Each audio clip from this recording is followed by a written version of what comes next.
Oh. Interesting. Huh. I appear to be not here, but I can guarantee you that I am here. One sec. I left my computer running for way too long, and anyway, here we are. I'm just a black square. Sparko Cam, where you at, boy? Wait, it was working. Do the old... Hey, there we go. Excellent. This is exactly what you have come to expect from me. All right, let's have a listen to what you guys have been working on this past couple weeks, because I wasn't here last week. And we're going to start off with Fucking Ultra Snare Shit Ass Needs Feedback Volume 3, Real and Microscopic. That is one of my favorite song titles I've heard in a long time. Swiss Cheese. Okay, which one is yours? I'll bump it up. Is it the unknown artist one? I just have a feeling that it's the unknown artist one. But if you let me know what it is, I will bump it.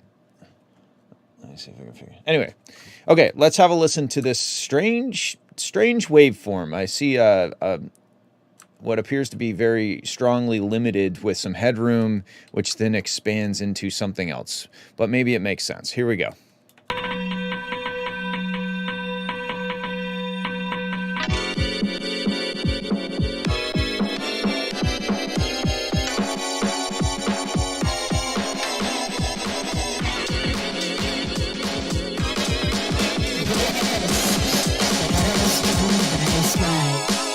Snare. What? Oh, let's just keep going.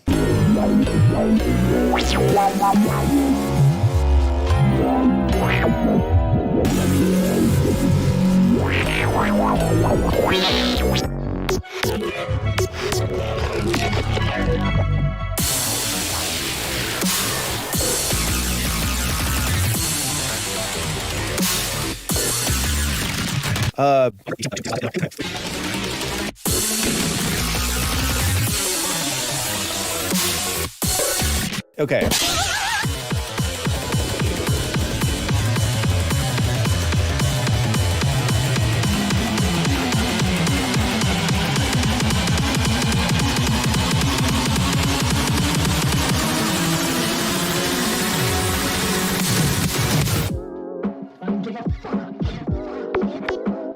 Okay.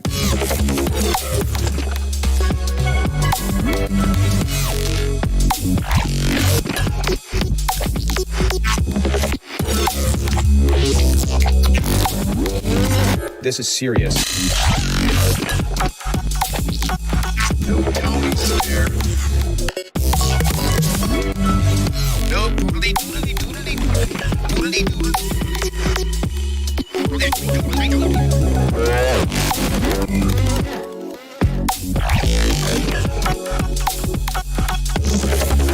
I really like the snare that you used.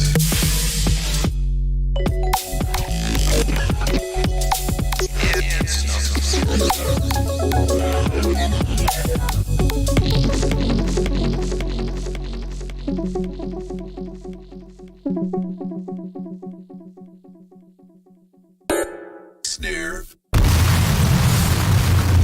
This is where the song transitioned into the album. Yes.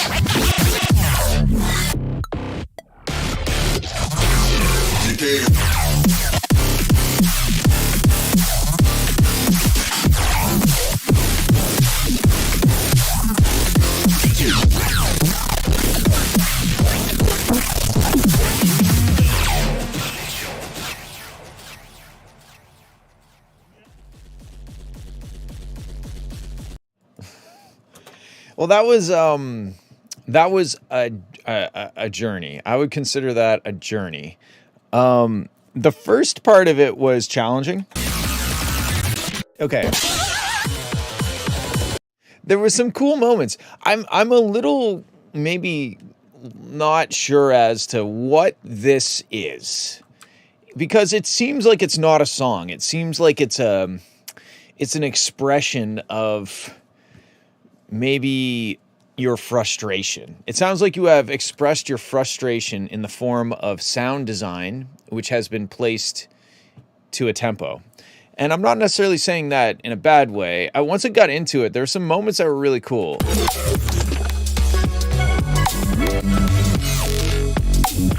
Like from here over, I really liked it. This first part was just maybe a little too like...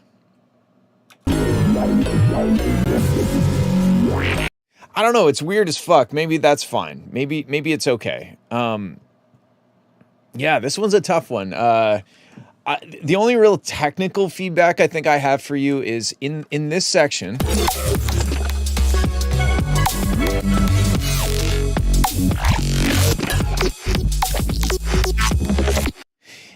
In this section, I really like it. I think that the kick drum is kind of not present at all. I know it's there. I can hear it sometimes, but the snare cuts through really nicely. And you know, I always like to have the kick and the snare somewhat balanced. So the snare cuts through. We can hear every time the snare hits, but I'm not 100% sure every time the kick hits. So if I were to give you some technical feedback on this, which I think is maybe the only real feedback I can give you on this, because the rest is so subjective and art-based. This doesn't really fit into a box.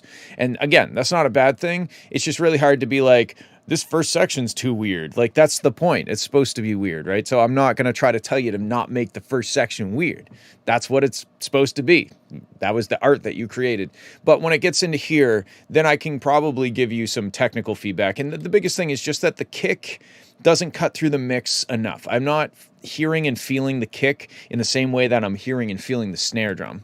So I would, I'd either make it louder or maybe sidechain to it harder or sidechain to it longer or pick a different drum sample or add a top kick to the kick you have now. Whatever you do, just so that it can cut through the mix a bit better. Because like there's a kick right here, right? Like right here. And then another one here. But instead of hearing the kick punch through, we're just kind of hearing the side chaining side chaining. And we're not hearing the kick that's supposed to be in that side, in the pocket that you've created with the side chain. We're not hearing the kick in there. So I think I'd bring the kick up. And then...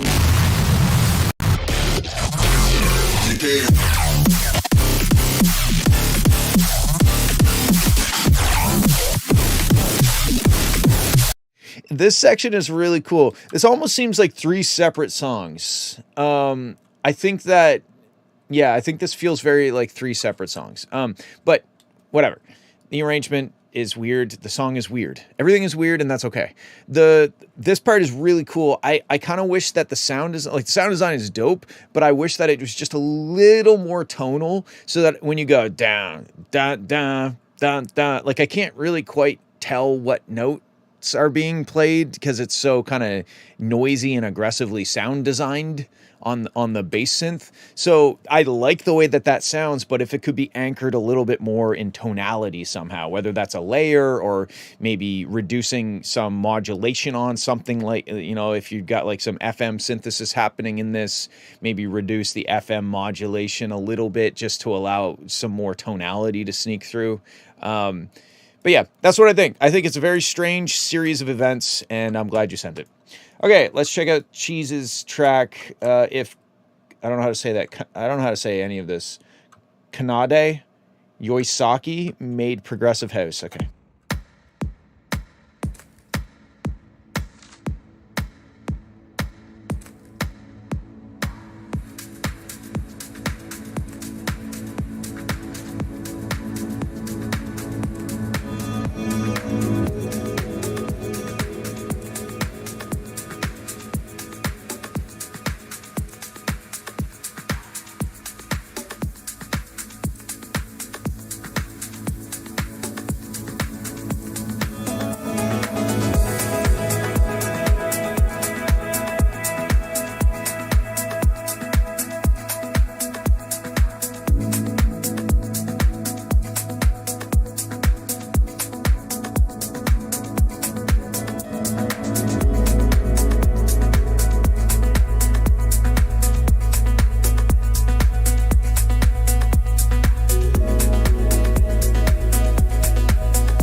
Okay, so your vocals are a little buried in this first spot, but not bad. And then when it gets to this section, I think that the vocals sit quite well in the mix. I'm trying to find hope, but I'm falling.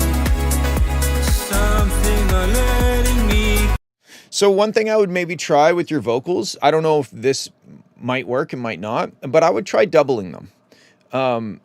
Is just record the exact same thing twice and put them on top of each other. And I think that you might find that what that does is kind of makes you sound larger than life. It makes you sound more than just like a dude singing into a microphone. So that might actually help quite a bit. And maybe you selectively use that. You only use the doubles in this like bigger section. You don't use it in the verse section. How does it work? You straight up just record the same thing twice, and then you layer them on top of each other. And you'll have to, there's an art to it. There's a skill to it for sure. Like you have to line up the syllables. If the syllables aren't lined up, it sounds messy. You got to get the pitch close, but it doesn't have to be exact, because that's where like the phasing and the beat frequency comes from. And that's, but how does it create larger than life feeling? Well, because if you're a person singing, in real life, you only have one voice. But if there's two of you singing, then that's larger than one person in real life. I'm not quite sure how else to explain it.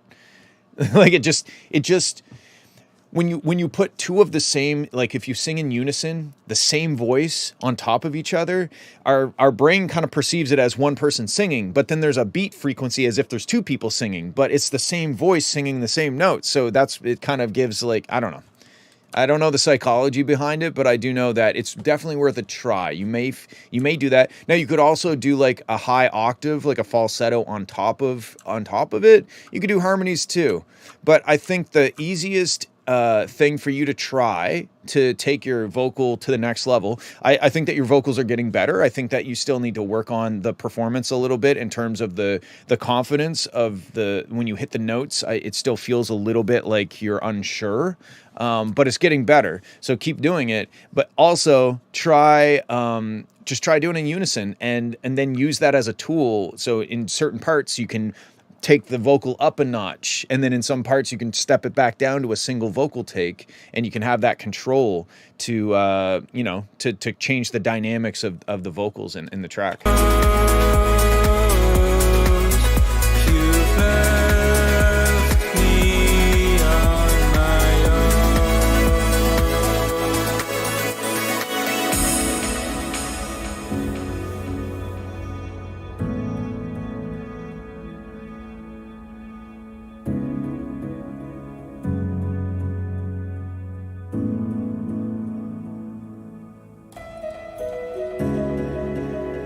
Turn back around.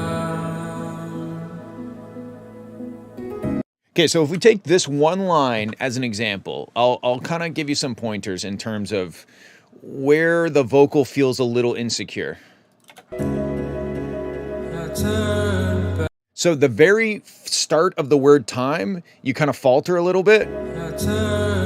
Hear the pitch, kind of like you overshot it and you corrected and brought it back down. Back around sounds good, but at the very end of around, the end of the word around, you can hear the pitch kind of trail off a little bit. Right there. Like it kind of does it like almost a vibrato, but not quite. And I'm not, I'm not trying to discourage you from singing. I'm glad that you're using your own voice, because that means you're going to be self-sufficient and you are improving. So that's a good trajectory to be on. It's good to be able to write and sing your own vocals and produce your own music, because then you can just do it all yourself. But yeah, when I listen to that one line, those are the two moments that I hear that could be better, right? When you first start and you kind of overshot the pitch, and then at the very end, there's a bit of a pull the power, lose stability. Yeah, I mean, like there's all kinds of vocal techniques, and there's all kinds of practices and warm up and all that stuff. So if you take it seriously, you maybe you watch some courses on YouTube, or I don't know. I'm not going down the path of learning how to sing, so I'm not quite sure what there is out there right now. But if you just keep working on it, I'm sure you'll get better. I'm identifying the sections that I'm hearing so that you can kind of maybe focus on it. Because at the start of that track, or sorry, the start of that line, when you overshoot the pitch a little bit, at the very start of time, when you go up and then you bring it back down. So if you kind of, maybe before you sing that line, you go ta ta ta, you get used to that note, and then you hit the note, and then you hit it. Or maybe you just pick you do a bunch of takes and you pick a take that has a good ta, whatever the melody is, right? Okay, let's keep going. What took you away from me? I can't see it. Sorry, Fluxtroid. We're all filled up for today. There was I think it's because I didn't do one last. I do it every Friday, and I didn't do one last Friday. I'm never gonna be free till I find.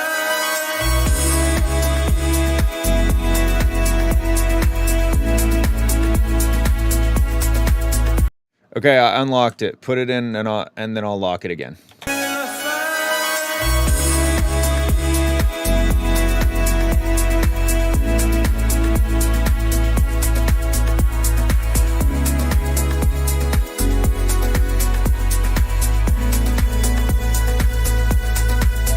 Yeah, I think overall, like with your voice, you're not tone deaf. You know, you can hit the notes. You can come up with good melodies. I just feel as though it's a comfort thing.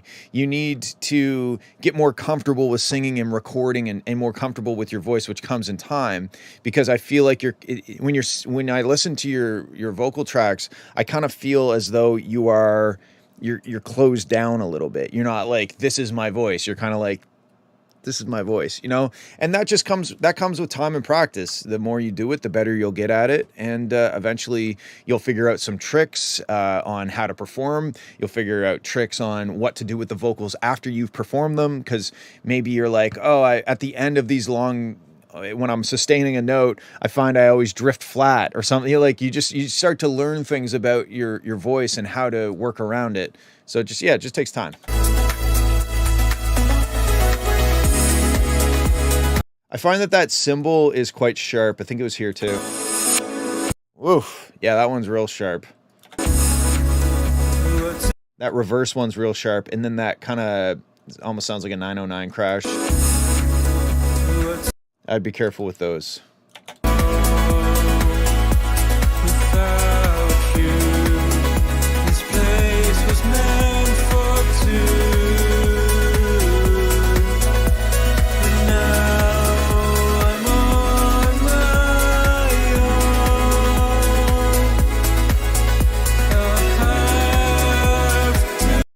Yeah, I don't know. I mean, there's definitely some pitch issues and whatnot throughout. It seems to be more rampant in this section.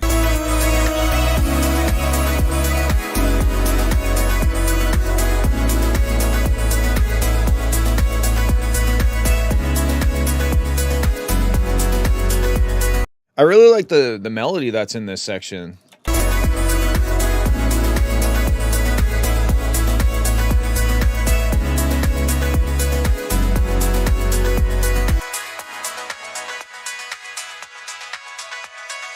I feel like that melody should be more used in the track. Is it?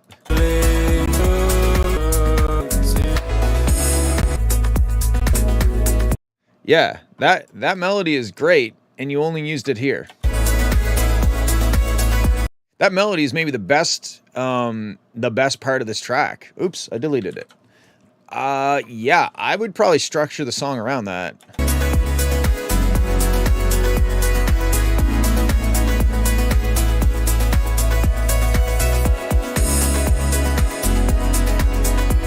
That melody is the song. Like, to me, that's the song. And yeah, I would treat it as such.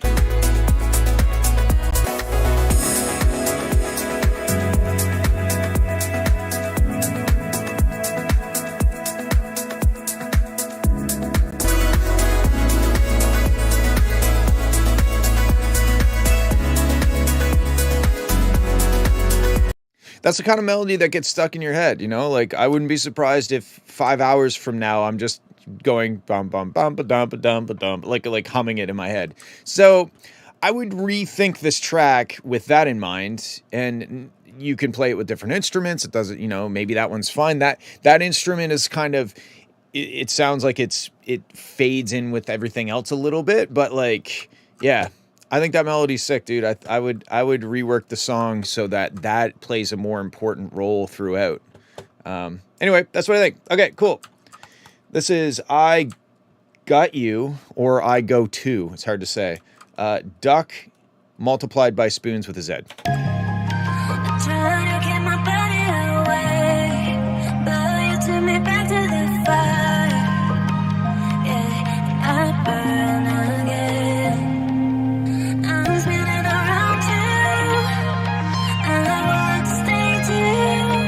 So I like the vocal effect, but I find it might be a little heavy-handed just in like the up in this high frequency range. It's like right on the edge of being a bit too tickly on my eardrums. Like during certain moments. Like the last half of the word you. Here I kind of, it feels like it swells up. I'm coming back in the line. Baby, did you love me again? So I got you, I can let you do my good. So I got you, turn the lights on.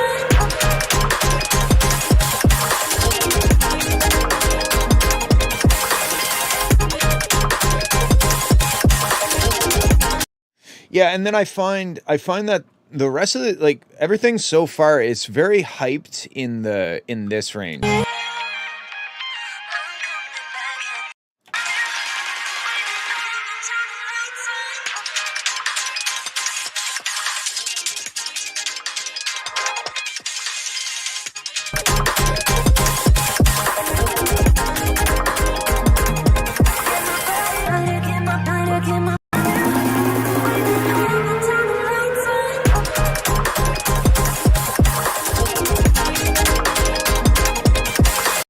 I really like the drop. I like the sound design, but like those synths poking through in this harsh frequency range makes it kind of hard to listen to loud. And I find that the vocal also pokes through in that same frequency range. So I'm maybe curious about your monitoring situation. Maybe there's a lack of high mids in whatever you're using to monitor, and you're overcompensating in the mix because of that. I don't know for sure. But I do know that frequency range in this song so far has been a little bit painful on my ears when I play it loud. And then, and yeah, especially when you do things like that sound. I like the sound, but it's just very loud in that range. Like it's such a relief.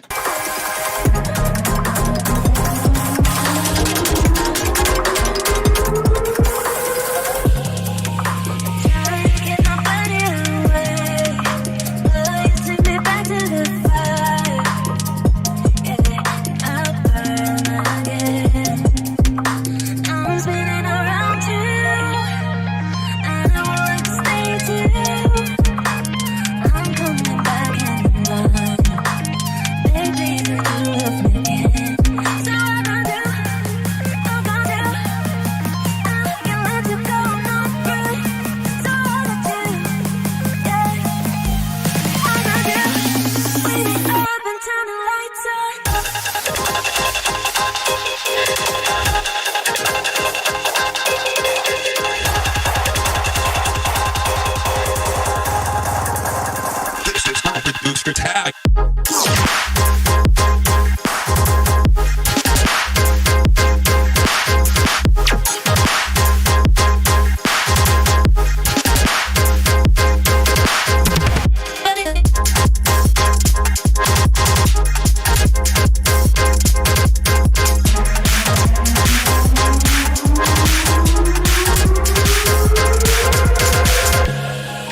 Yeah, I mean, I do like the song. It's just that frequency range that's bothering me a bit. I really like the sound of the snare, but what would it be like if it was layered with a punch?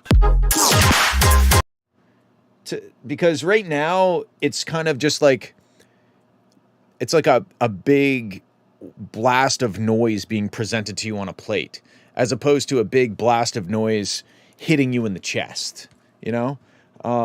I wonder, just to try, classic here.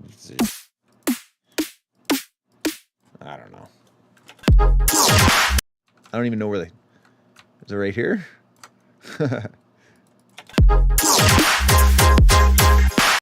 Yeah, okay. I think this is good.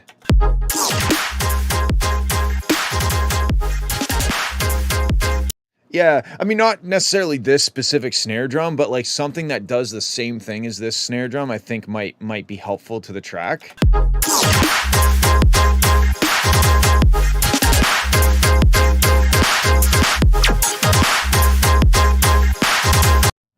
Because you still have that big kind of almost like wacky snare sound, but then it still has the utility of punching, of hitting.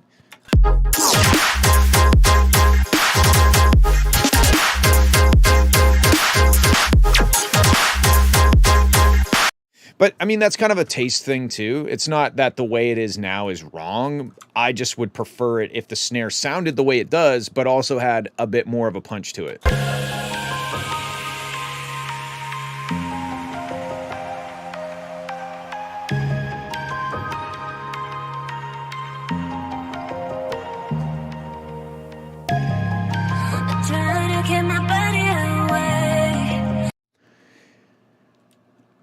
Yes, more or less. I wouldn't necessarily say highs. I would say high mids, because the actual high, like the very high frequency stuff, I don't think is an issue. It's more of just like this range.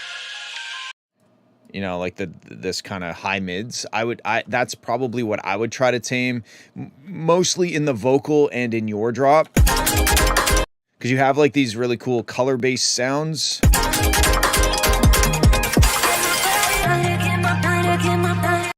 And they just poke my eardrums in a not good way, occasionally.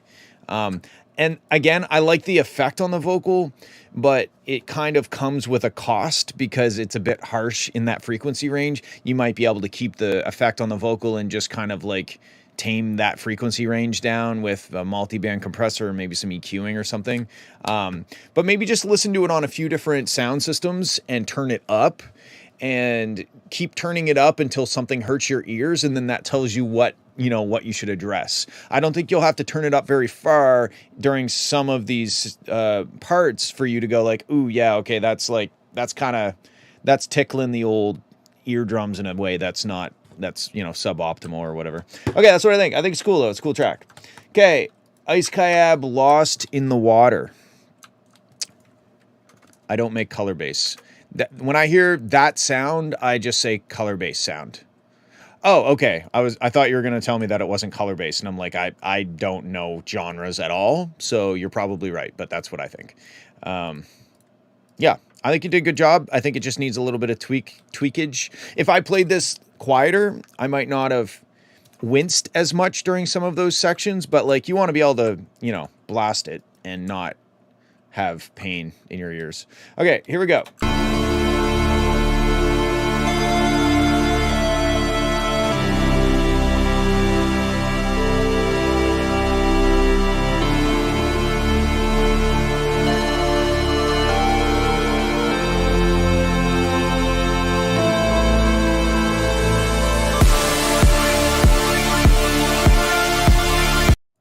How old are you? This should be good.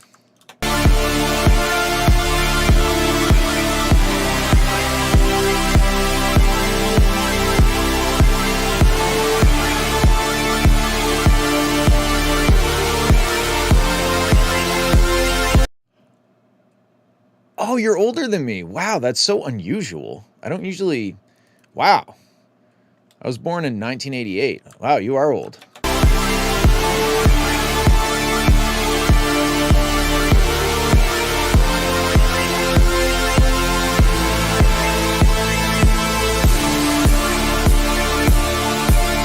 So far, this intro is not...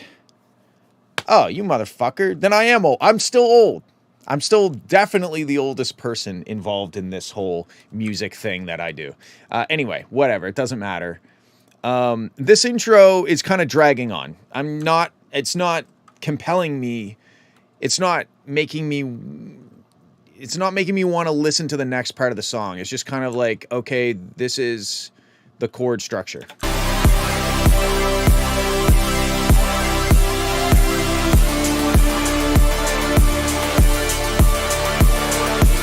I like when the drums come in, but I mean, like, we're like almost a minute in before that happens. And then the rest of the time is just kind of like big organ playing chords. So the intro I'm not in love with.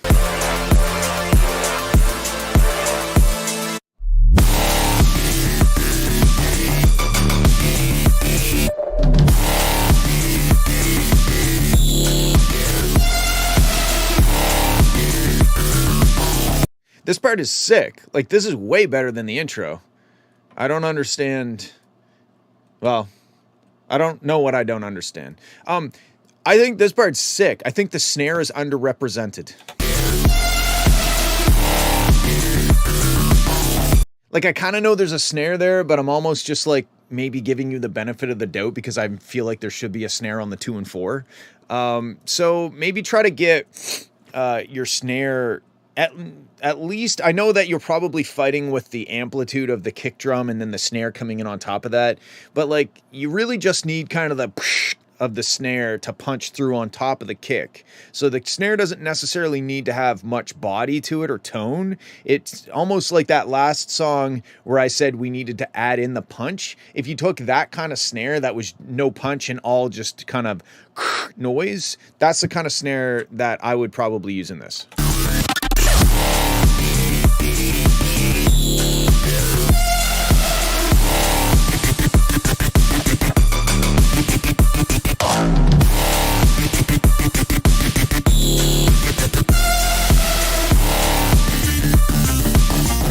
It kind of reminds me of the Bloody Beetroots a bit.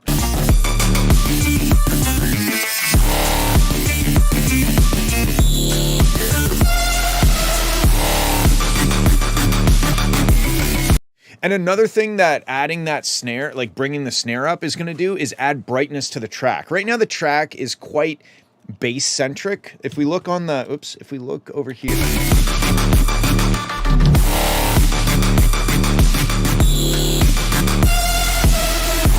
I mean, it's not really, I mean, we do have a large lump where the sub bass is, but it's actually quite flat. When I listen to it, I feel as though there's like mud. It's just kind of muddy. There's a lot of information down in the low mids and the low end.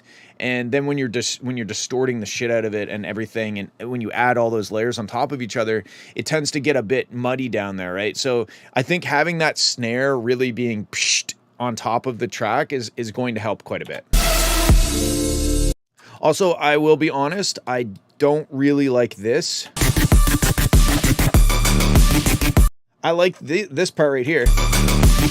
That ding ding ding ding.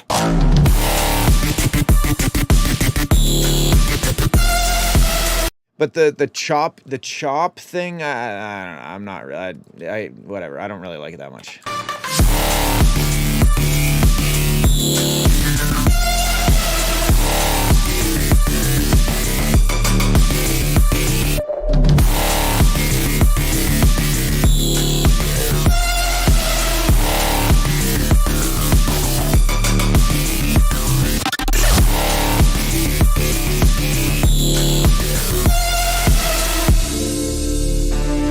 Okay, but overall, I think the drop section is excellent. I think it's great. I think mix-wise it could be better, but like the actual music part of it is sick. The intro did not do it justice at all. Like the intro, yeah, I'd rethink the intro.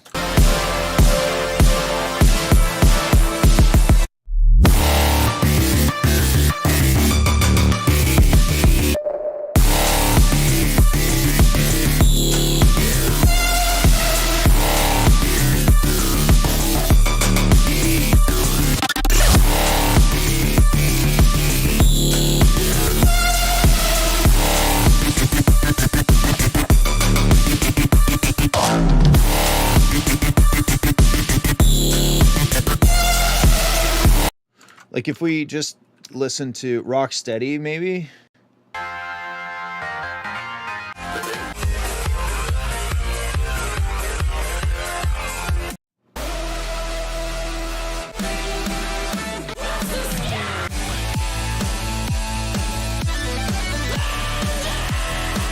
I'm not sure which Bloody Beetroots song is a good reference, but I'm sure one of them probably is, or even The Prodigy. It's like maybe a little slow for both of those bands, but in terms of the style, I think you might be able to gain some insight by listening to Bloody Beetroots or some of The Prodigy, like what album am I thinking of from The Prodigy? Invaders Must Die.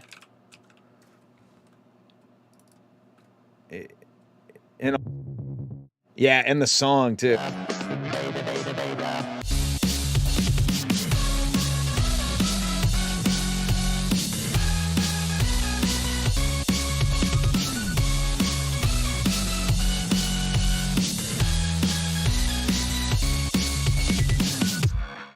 You know what I mean? Like it's kind of like this is much faster and it's not really exactly the same style, but I'm trying to find something that could give you some ideas for the intro, because to me that's the part that's lacking the most in this. Is the intro just sounds like an organ being played for an extended period of time, and then we get like this cool drop.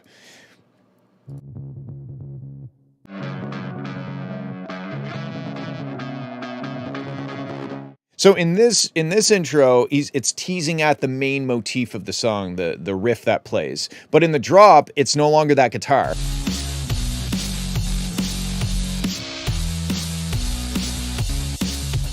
So maybe you could do something similar where you take an idea from the drop and you play it on something that's a little bit less like in your face for the intro, and you structure the intro around that instead.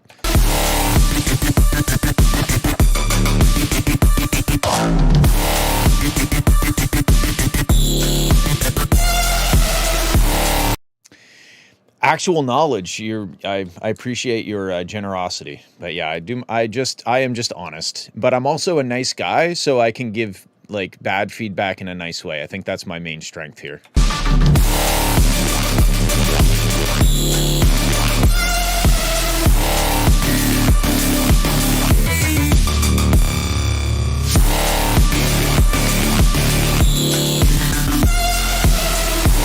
Yeah, okay, so that's my feedback on this. Intro, not that great. Rest of the song, dope. Snare is underrepresented.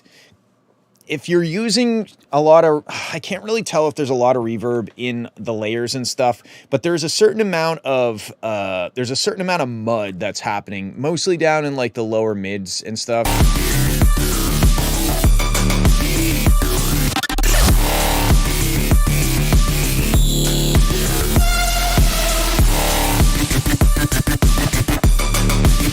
No, maybe not. Maybe it's really just the snare. Just I think if you had a snare that was like cutting through the mix and a psht, psht, I think the track would be like measurably better.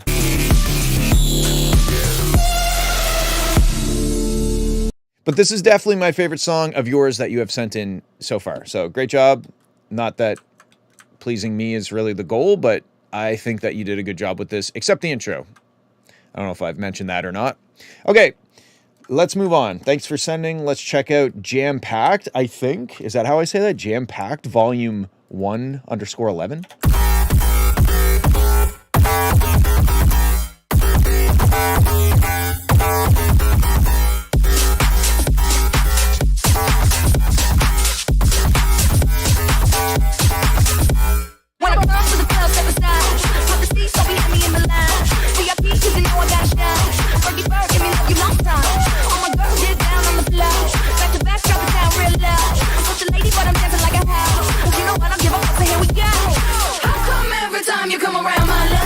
Oh, God.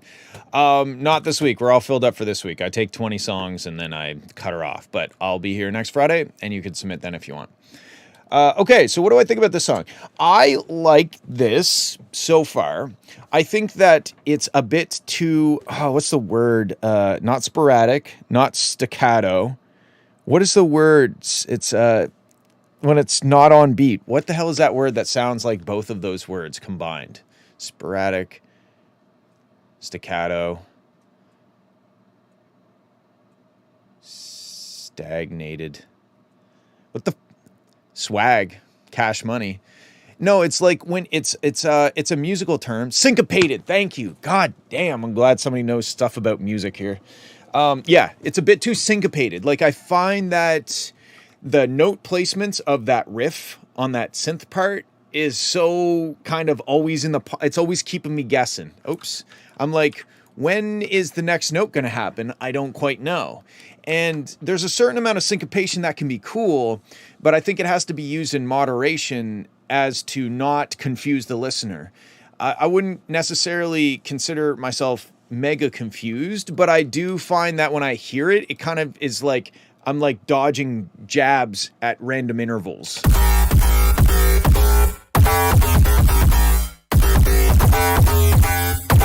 Yeah, like there, I feel as though I can't really get into the groove because it's too it's too unpredictable in terms of where the notes are going to happen.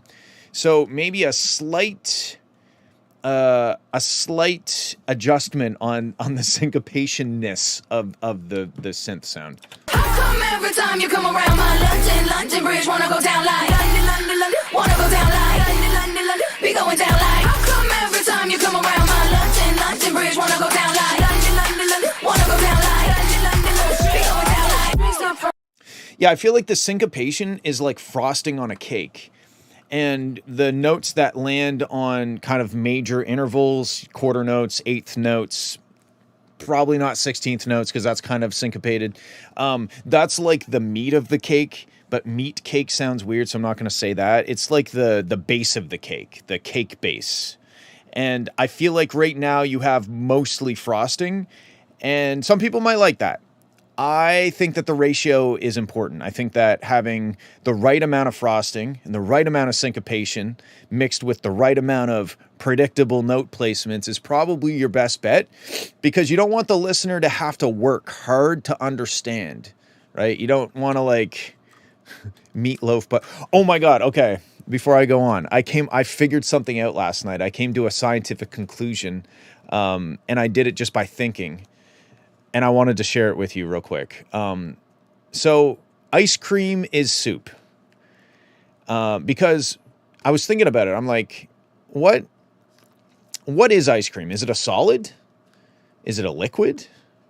It's both. And there's a word for this. It's like colloidal or something like that. When you mix solids and liquids. So when you have soup, you have a soup base, a broth, if you will, a fluid. And in that you have solids floating or not, just mixed in with it, right? And it's the same thing with ice cream. Ice cream is made up of cream, of lipids that they're fat, right? They don't freeze at the same temperatures that water does. So what you end up having is, when you have frozen ice cream, is you have little tiny crystals of water that have frozen into a solid, like an ice cube, but very small, and they're suspended in a thick cream that's still a liquid. So ice cream is soup. Anyway, let's keep going. Start purring and my speech starts slurring, everybody start looking real shit. Got the girl feeling new. Now wishing that I didn't wear these shoes. Like every time I get up on the do, come on, finish in the news. And I'ma get up on my face. Or yeah, that's my thing. My lips make you wanna have a taste. You got that? Okay, the next thing I'm going to say about this is that I feel like you can't rely on this one synth sound for the whole track.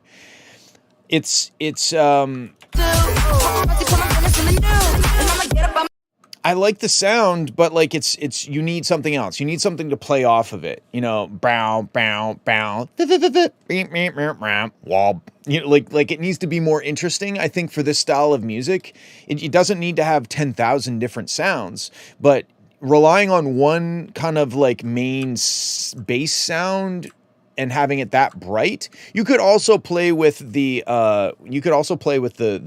filtering on it, and maybe you can do the whole thing with one synth. But when it's just constantly like the wide open kind of like buzzy bass thing, I think it's too much. Any drink with ice is soup. Thank you. That's a great you've expanded on my idea and my theory. and you have made it better. This is what science is all about.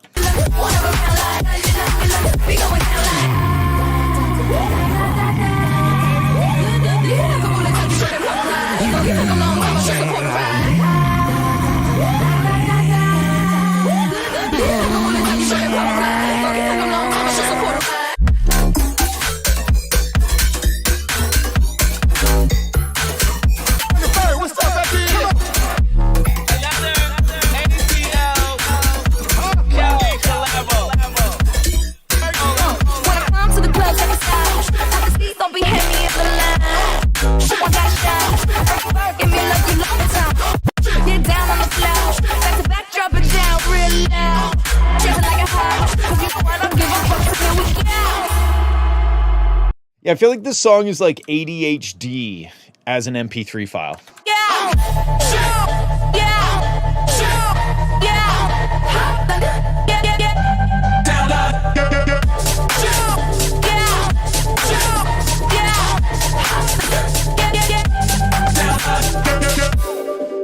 It's me, Fergie.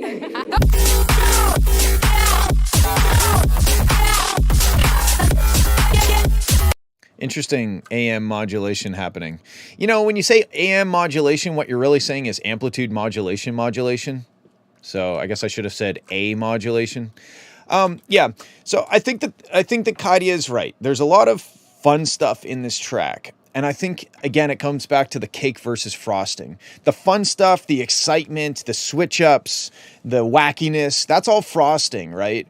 But having a good groove that I can easily identify and attach myself to, like with my brain not working very hard, with all of that extra stuff added on top of it, I think you got to like reel in the fun stuff and deploy it a little bit more strategically, if that makes sense. Because right now it's just kind of like, it's pretty wacky, and that's great.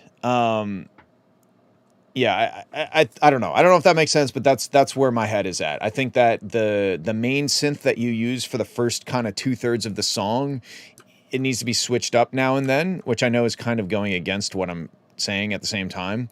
But I think that if you listen to like this style of music, which I would probably call electro house, or I'm sure there's some fucking subgenre of electro house that this fits into.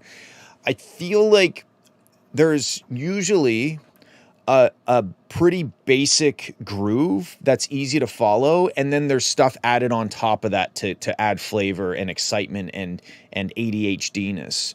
And I feel like maybe that hasn't quite been figured out with this yet. There's no kind of like bread and butter, if you will, the basics, and then you add the craziness on top of it. But that's also, it could be a taste thing. I don't really think it is, though. I think that this track would be good it would be better if you kept all of the good stuff, but you reeled it in a little bit, made it a little bit more predictable, a little bit more easy to follow, and switched up that bass sound. Okay, that's what I think. Okay.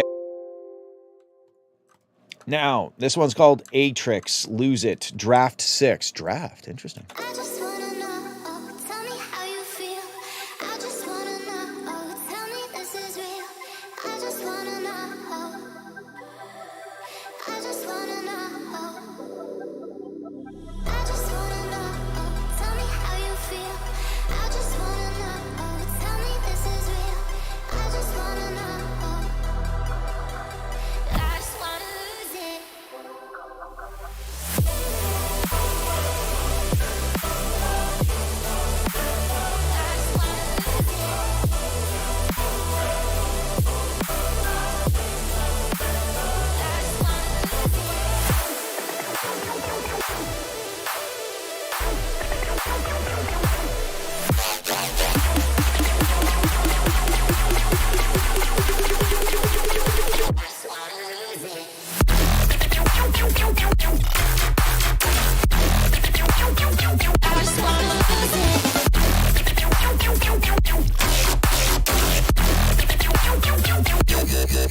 Wow, this is silly. Okay, so I liked it when it got here.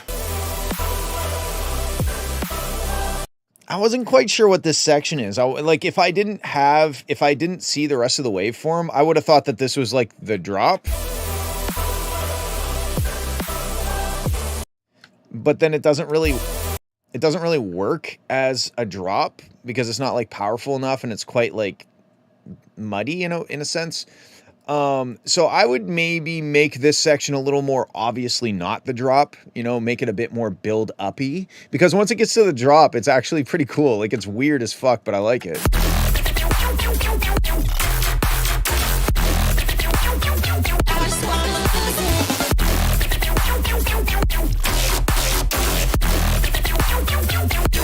I feel like there's unnecessary layers in the drop right off the hop. There's a thing on the upbeat. What would it sound like without that? At least at the start, because you can always add that in as a pickup, like you know, 16 bars, 8 bars, some amount of bars after the start of the drop. I would maybe hold off on the upbeat, like kind of the reggae stuff.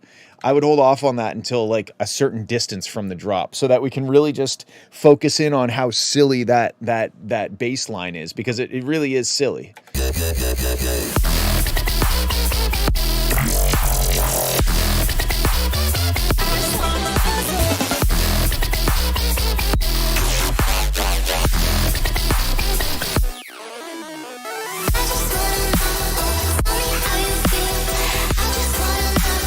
Yeah, I would, in the build-up, I would tease this. Maybe like reverbed out or something. I would tease that melody as you're building up to it, because it's such a, it's so weird and unique. And then by the time we hit the drop, we're already a bit familiar with it. You don't have to give the whole thing away. Maybe you only play a certain part of it or something. You play with, you're just teasing us with this weird melody, and then you finally give it to us in the drop, and we're like, hooray, we get the weird melody, hooray. That's probably what I would do.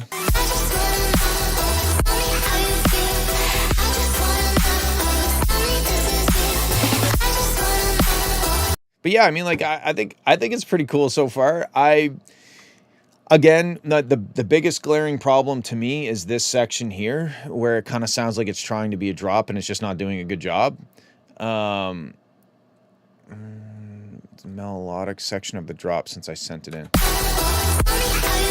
Like this last section, I'm not quite sure which, unless you're talking about the part that I love, because that's like my favorite part of the track so far. It's like silly, but like in a self-aware silly kind of way. So I dig it.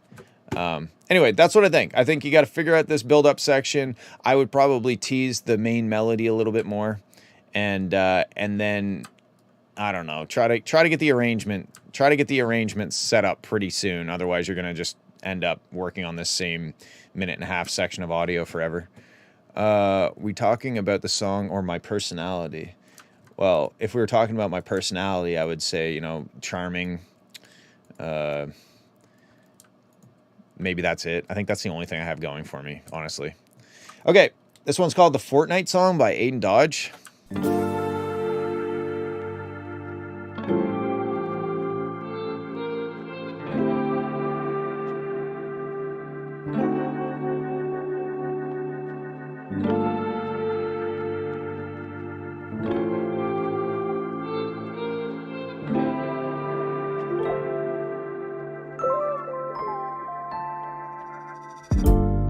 Hop up Fortnite at around 10 p.m. I remind you anytime I slide right into your DMs. You're the only one I want by my side. Who'd make a better Fortnite duo than you and I just wanna crank ideas with you, babe. Don't want the squad, they're fucking useless. I know you feel the same too, babe. I just wanna play with you, baby. We take the high ground and we go full send. The victory royale for us is how it's gonna end. If your reboot card was a mile deep in the store, I'd run right in and grab it, 'cause I can't win without it. Without you, there's nothing worth fighting for. So let's go and let them have it. We'll go motherfucking havoc. Fortnite battle pass. I just shit out my ass. I like this. I think it's silly. Okay, I like that you yeah, Will, you don't know the meme. It's a meme. We'll go my Fortnite battle pass. I just shit out my ass. You never heard that? Anyway, okay, so I like that I feel like this melodically stands out from most of your other submissions. So if you were trying to get away from your normal riffs that you do and your normal melodies that you kind of fall into, your comfort zone, I think you did a good job. your reboot card was. There is one line. 'Cause I can't win without it. Without you, there's nothing worth fighting for. Yeah, the fighting for line, I think you should have pushed harder and let your voice break up a little bit, you know, like overdrive, you know, when you really belt and it kind of breaks up a little bit. I think that would have been, I mean, it's still, I like the way it's sung now, but it's like almost there. Fighting for. The fight part of fighting, you can kind of hear your voice kind of Fighting for. So let's go. Yeah, I mean, like, it's very like I think Kaidia said it sounds like a parody of an R&B song, and I think it does. I think it's funny. I think that the track is it's good enough that like the parody I don't think does it justice. I feel like, I don't know. It's you know, obviously it's up to you how you want to take it, but to me, the track, the instrumental, the melody, the singing on it is like, I think it's worth being a real song as opposed. Okay, when you said Fortnite Battle Pass, I just shit out my ass. You can't tell me that that's a real song when you put that in the lyrics. So, I believe you that you don't think it's a parody, but I also believe me that everybody else will think it's a parody. So take that as you will. You just don't get it. Yeah. I don't think I'm the only one. I'd run right in and grab it. 'Cause I can't win without it. Without you, there's nothing worth fighting for. I wouldn't do the run. 'Cause I can't I don't know if I'd do the run on that. fighting for. Fighting for, I think you should just land on the note that you start on with four instead of the like the da da da the run that you do. I wonder what it would be like if you just fighting for. Yeah, just stick on the note. I think it's gonna be way better. Anyway, okay, well, take it. Yeah, do what you will. I think it's great. I don't really have any mix things. I feel like you might have over DS'd your voice a little bit. Your DMs. Like DMs. It kind of sounds like DMs. Your DMs. You're the only one I want by my side. Yeah, I feel like maybe you're over singing certain parts. Like again, it's like a cake and frosting situation where the little runs and stuff that you do is the frosting and the main melody that it's riding on is the cake. And I feel like that, like there's certain times where I don't think you needed to do a runny run, you know? Just maybe stick with the note and add a little vibrato at the end or something. But it comes down to taste. That's just what I think. I think it's cool. I enjoyed it. I think it's funny because of the Fortnite thing. Vivo, am I Skrillex yet? I'm going to say no.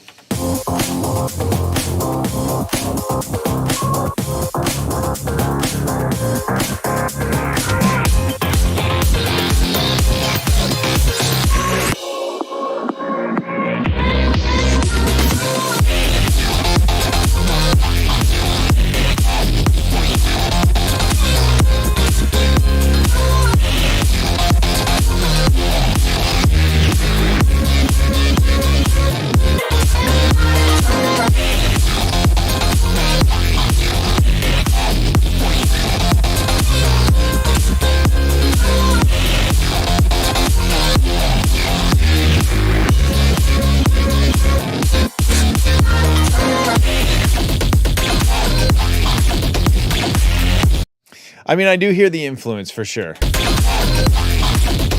It's quite muddy.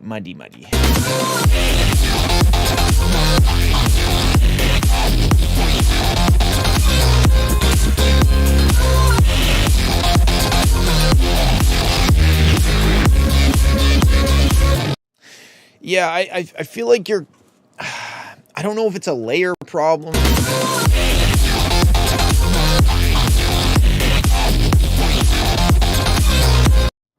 But I feel like you need to simplify this down a little bit, especially right off the hop. I think there's a lot of, I don't know. I can't really tell because it's very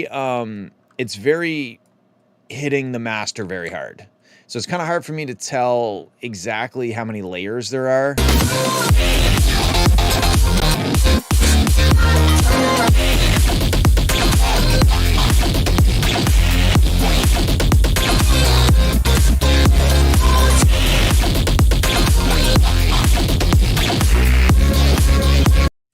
Maybe you could go and you could go through and make sure that your sub separation has been done properly. I feel like I have a hiccup.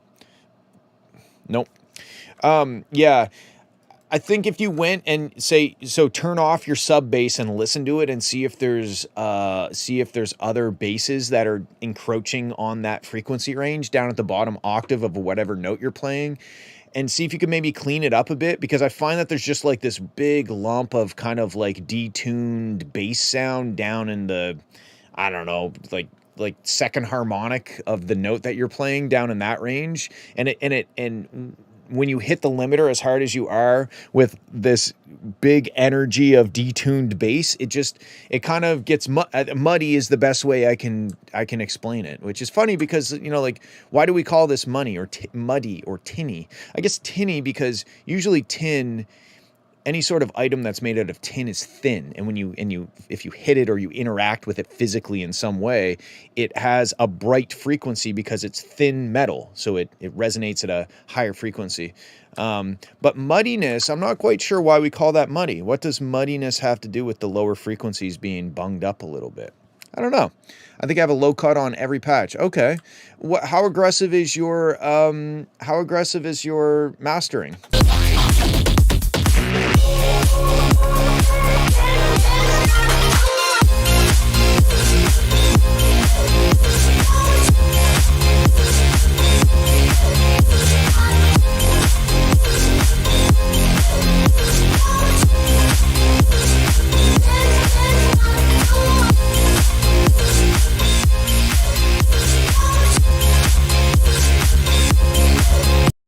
Well, you have something in your master bus. There's no way that this came out of a DAW without something in the master bus, even if it's just limiting.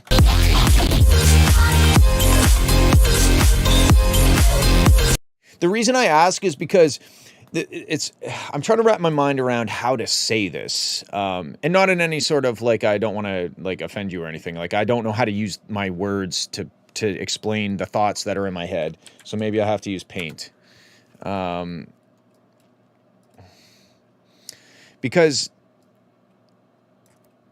how am I going to draw this? It's an interesting thing. So if, I don't know if I can draw it like this. I don't know if paint's going to solve this one. I'm going to just start sketching and we'll see what happens. So this is kind of like your bass, right? No, I don't, because it's over time. I'd almost have to do this, which is absolutely stupid. I'd have to add a fourth dimension. So, and then I'm not even convinced that I can make this work. I might just have to use my words. Anyway, you've got all this like bass, but then every once in a while you have like this like little whoop, whoop, whoop, like the poking through of like high frequency sound off of something. It almost sounds like it's off of like a sample or something, like a vocal sample or something. And the reason why I'm wondering how aggressive your mastering is because for the majority of the time, the bass is driving probably your limiter, like down in the bottom end, the kick drum, the bass sounds. But anytime there's like a little lull, anytime it kind of dips down, I don't know how to draw perspective, by the way, so that's why this isn't working. Anytime there's a little lull, all of a sudden we get like this, like, it's like this high frequency, like, pops up. It's like, oh, it's like in traffic when there's enough room for a car, like a car automatically like fills the spot, right? So that's what I'm hearing. When I'm listening to it, I can hear every once in a while there's like this higher frequency poke through when it has a chance. Like, almost like a reverse into this kick.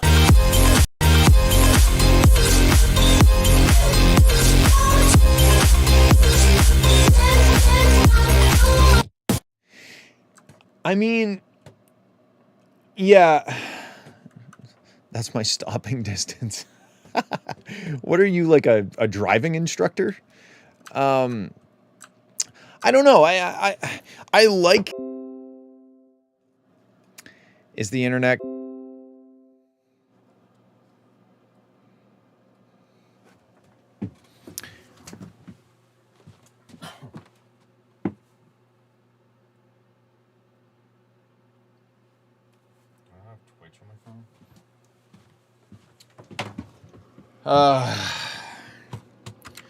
So what happens when you are in a shed? One sec.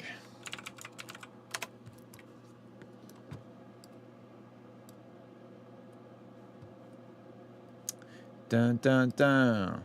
Dun dun dun.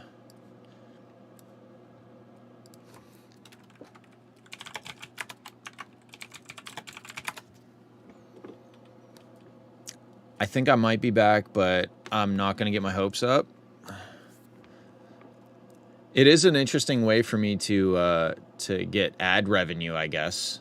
But I assure you it's not intentional. Man. Back for now, but just give it a sec. Let's see what happens.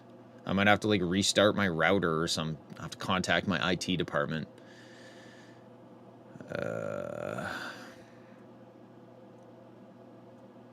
Like I'm still connected, but the little red just went to 0. Oh, now it's back up. Man.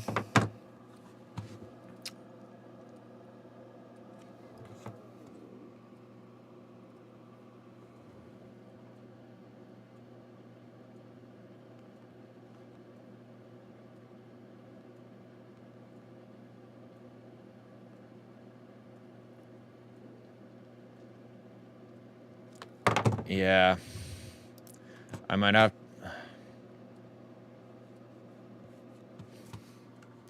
Yeah, I'm gonna try that.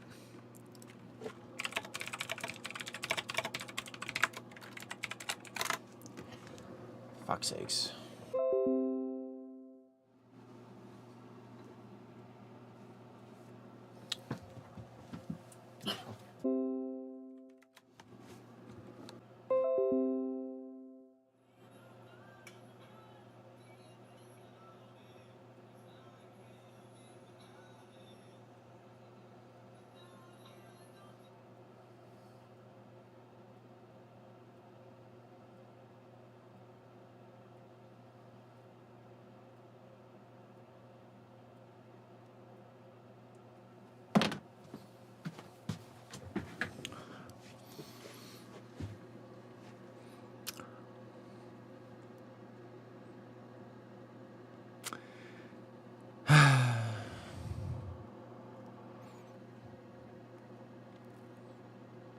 Am I connected?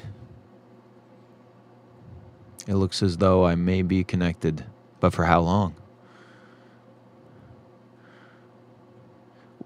You know the saying, waiting for the shoe to drop? I feel like this is a variation of that. It's like waiting for the connection to drop. It looks stable now. I haven't seen a red square in over 30 seconds, so this is great news.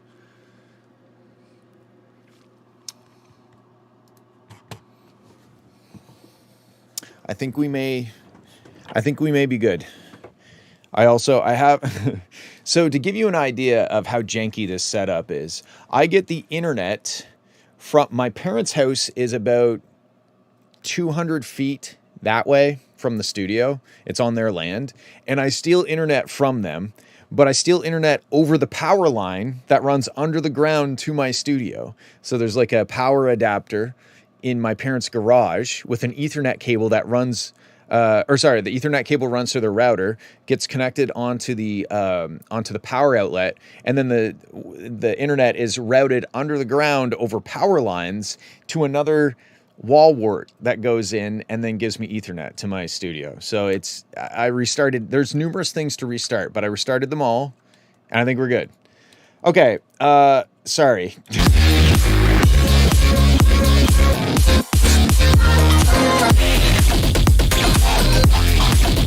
And normally I restart everything before I do a stream, but I've kind of been getting complacent recently because it hasn't really had any issues, except last stream I think I had an issue, but I went like 6 months without having a single internet issue, so I got kind of complacent. Anyway, so back to this.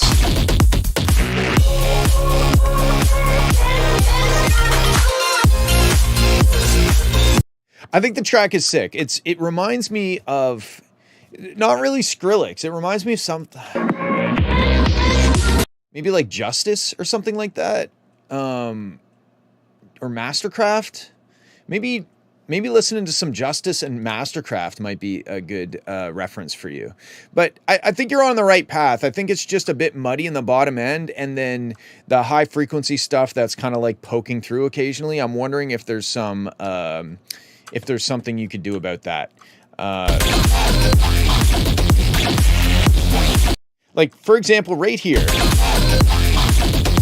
that I feel like you need to pull out some of those layers, or at least make them go da da da da with it, because I feel like that it's kind of a Skrillex kind of sound.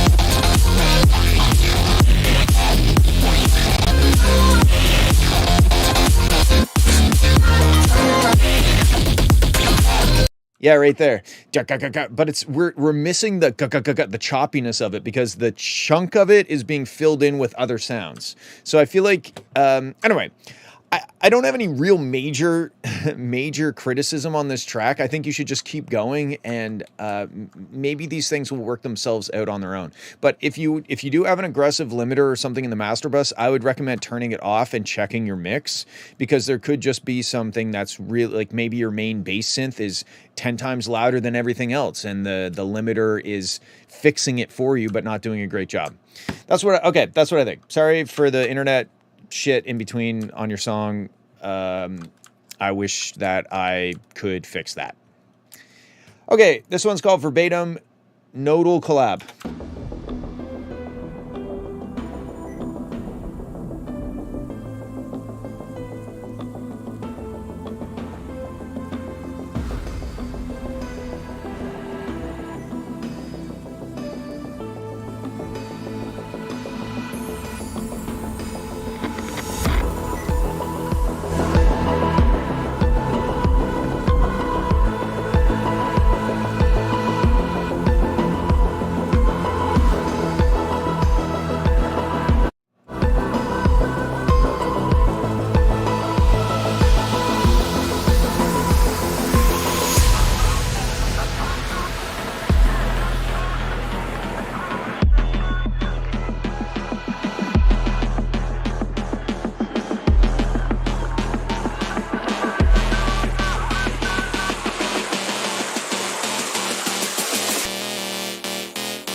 Huh. Why does that sound not in the right key?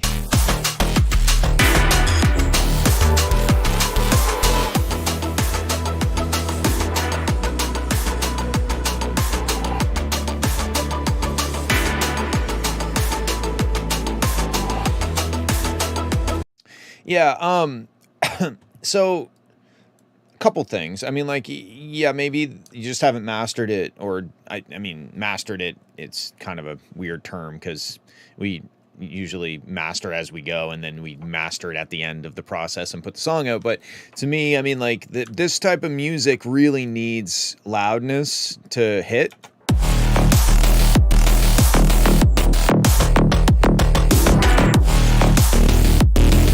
But I'm a little confused as to the key, because down. Okay, D sharp. But then this like pad thing that comes in.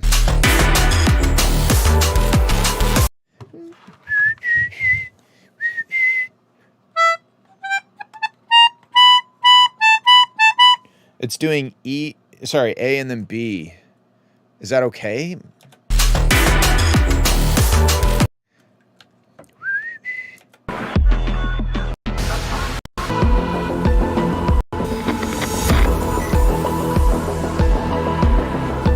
Yeah, no, Vivo's right. It's in E, but then the drop is in D sharp. That's E.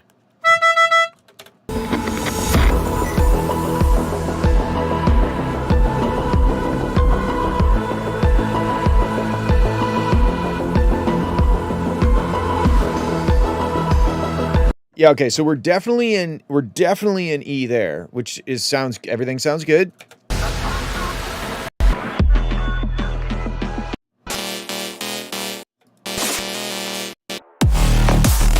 And then sorry, that was probably really loud.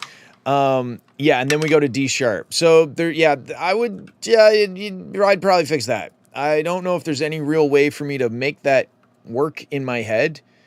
It was kind of surprising that I didn't really notice it, but I think it's because of this buildup and the way that this synth comes in.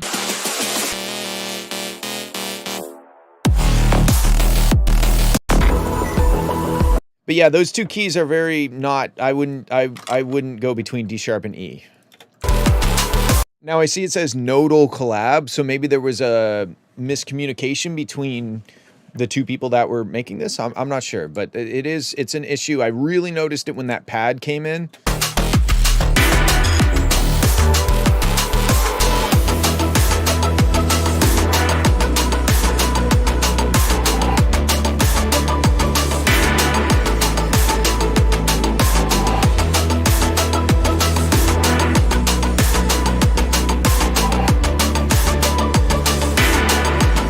Yeah, and then we're back to E. So I think the biggest thing with this, I would decide on if you're going to do D sharp or E, and then I would make the whole track in the same key. That fucking rhymed real good. I like the sound design. I like where this is going. I found that this buildup didn't have a lot of information in it. It just felt like I was listening to a buildup, you know? So I would maybe, once you get the key thing sorted out, I'd maybe try to take some elements from the drop and sneak them into the intro to introduce them a little, or sorry, into the buildup to introduce them a little bit. But the biggest thing is, yeah, decide on a key and make it the same key. Okay, Vel code 174 euro. There we go. Should I keep the halftime? All right, probably not, but let's have a listen. I've been hearing sirens all night. Oh, that's the downbeat. I've been hearing sirens all night long, walking in a place where I don't belong. Is this what it's like when love has gone? Oh my, sound the alarm. Sirens all night long, walking in a place where I don't belong. Is this what it's like when love has gone? Oh my, sound the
Okay, so the I really like this so far. The snare drum sounds like somebody's hitting me in the back of the head with a 2x4, but like not in a bad way, in a good way.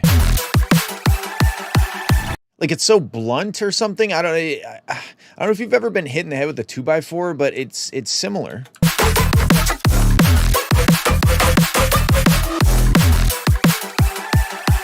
And like I don't think I've ever been hit in the head by a 2x4 in a malicious way. You know, like I don't think anybody ever came up behind me and hit me in the head with a 2x4 because they wanted to hurt me.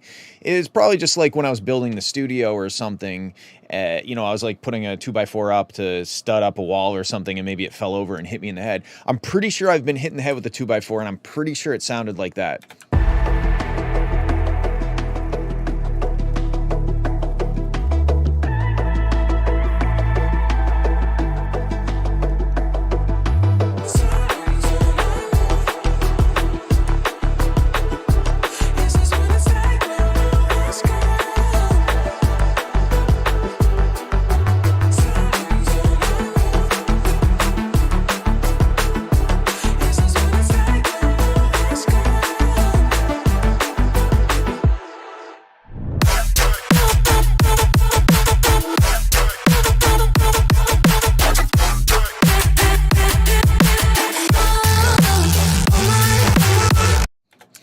I don't know. I actually like the halftime. I don't necessarily like the way that it was like kind of introduced or like placed in the song, but I feel like you're just kind of like feeling it out right now. Like I wasn't necessarily ready for it. I mean, it could even just be like a drum fill that's like do do do do do do boom down or something. Like some sort of drum fill might work. I don't know. I know I initially said probably not, but I like this section. I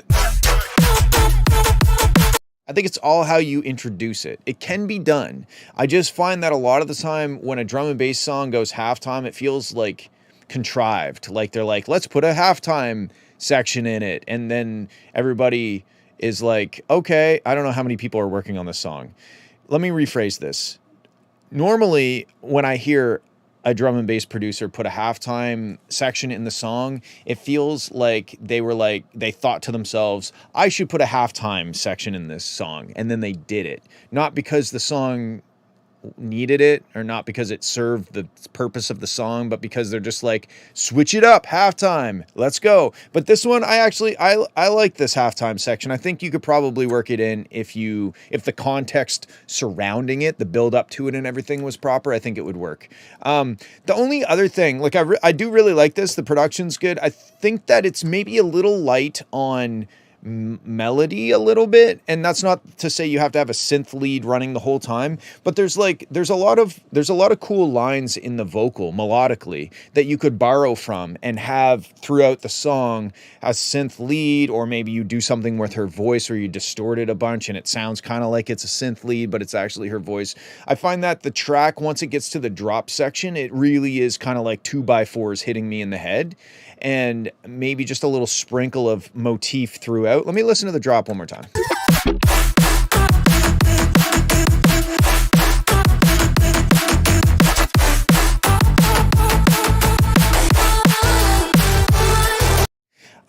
See, like, you kind of have it in there. I think it's maybe the way that they're mixed in, that like the vocal that's cool, but it kind of feels like a background layer, like it's the way that it's processed, the way that it's mixed in.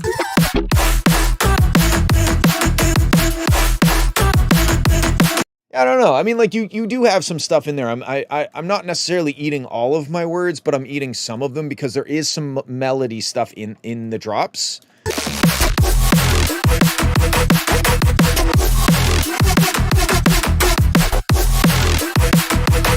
Maybe I was just kind of thinking of this section.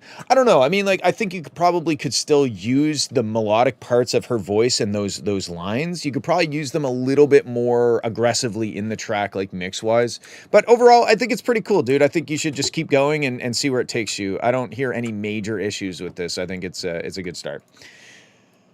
Okay, this one's called Things Were Beautiful Back Then, and it's very short. 小さい頃の自分と 「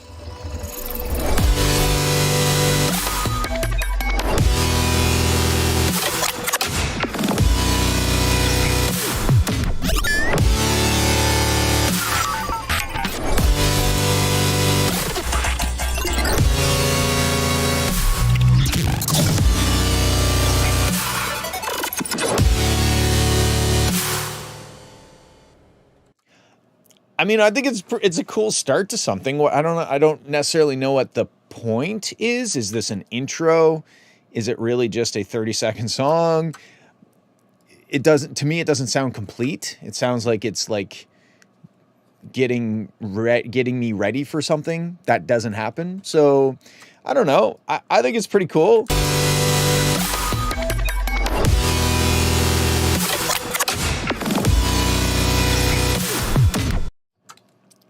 Just a 30-second song. Is it like a grander scheme? Like is there like an album that this is an intro or something? I mean, I really like the chord progression. I think that some of the maybe the voicing on this chord, there might be a third or something that could go up an octave. It kind of gets a little dense down in the lower notes of the chord. You know what I mean? Especially when it's getting distorted. That's when you really hear those. Because the funny thing is, and I might have mentioned this before, but like when you play a chord, what you're actually doing is creating beat frequencies that are in the audible range, right? So if you play two notes down in the bass range, one semitone apart, and say they're only 3 hertz away from each other, because down there the notes are really close to each other in terms of the hertz, the frequency. So you might play, I don't know, a D sharp I think is like 85 hertz or something like that, and an E might be like 90 hertz or so. I'm kind of making these numbers up for the sake of this story. But if you play those two really low notes together, you'll get, say, a 5 hertz beat frequency. So it's going whoa, whoa, whoa, whoa, whoa, 5 times a second. But if you move them up into the higher register and now you play major third, it creates the same beat frequency, the difference between those notes, but that beat frequency is now not 5 hertz, it might be 500 hertz, or it might be 440 hertz, and now that beat frequency itself is a note. And that's what a chord is. We're hearing beat frequencies in the audible range. So what happens is when you play those close intervals, like the thirds and stuff like that, down in the lower register, the beat frequencies are not quite in the audible range, or if they are, they're down in like the bass area. So it creates mud. And that's why when you have a chord structure that has density down in the lower bass range or register of the keys, it sometimes will sound muddy, which is what because now that beat frequency is down amongst the other notes down in the bass, you know? Yeah, I can do that. I'll do that right now. I know how. There we go. So anyway, that's a bit of a aside, but that when you listen to a chord, what you're really hearing is each individual frequency of the notes you're playing, and then you're hearing the beat frequencies, the differences between each of those notes that are playing. But yeah, maybe the voicing could be a little bit better on some of these chords where you shift something up an octave, so it's less kind of like beat frequency E down there.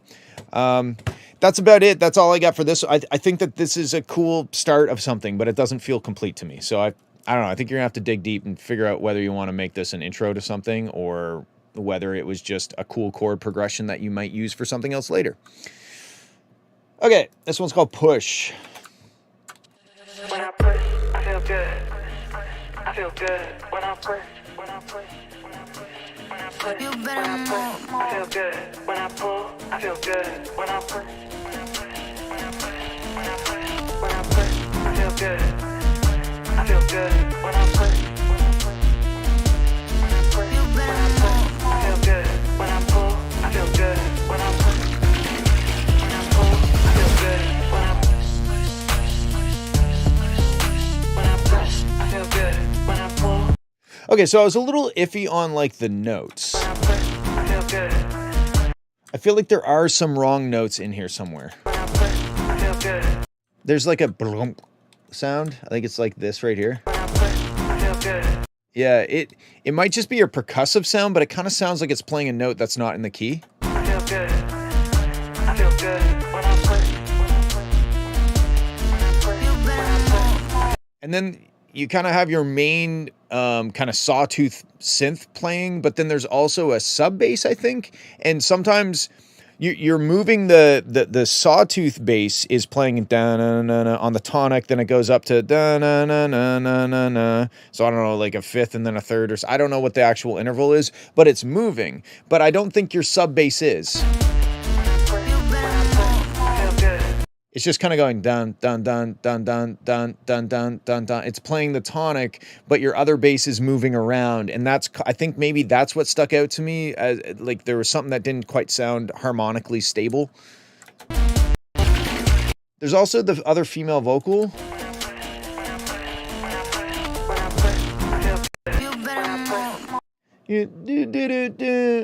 It's kind of.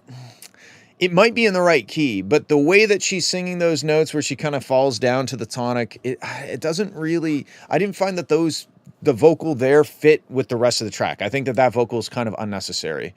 And then the next thing I want you to think about is when it gets to the drop section, when you finally are ready to drop.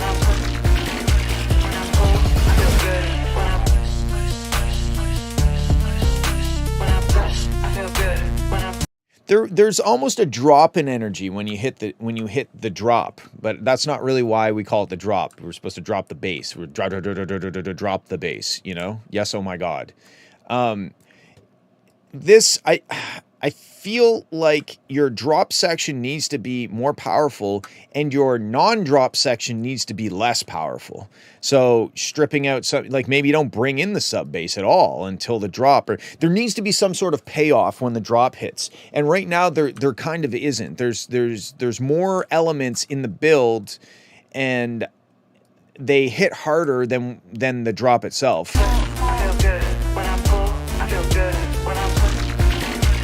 So I would strip it back.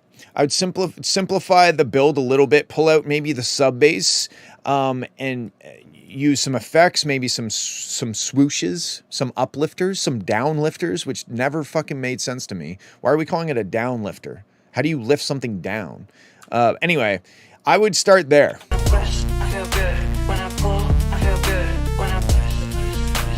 And then this drop section with a bit better mixing and more aggressive kind of like production, I think it could work very similar to how it is now. I don't think that the beat itself is bad. I think that the way that it's presented with the build up and everything, that's what's really holding it back, is that it just gets kind of messy and very kind of loud, and then the drop happens and it feels like it's quieter. So I would, I don't know, try those things.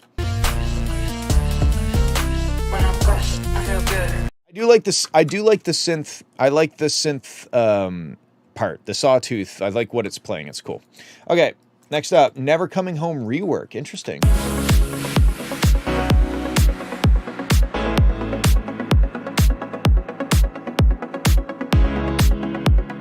So this is Moy's remix of a song I put out in 2016, I think.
Yeah. Okay. So, yeah, Kadia, that they are the. This is something that I've struggled with this remix, is that the vocal, like most of the melody works, but there's something, and I can't quite pick out exactly which line or which notes don't feel right, but you can tell that it was in a different key, and I don't know how to necessarily fix that, because the original key, let's see, Never Coming Home. Here we go. So this is the original song from 2016.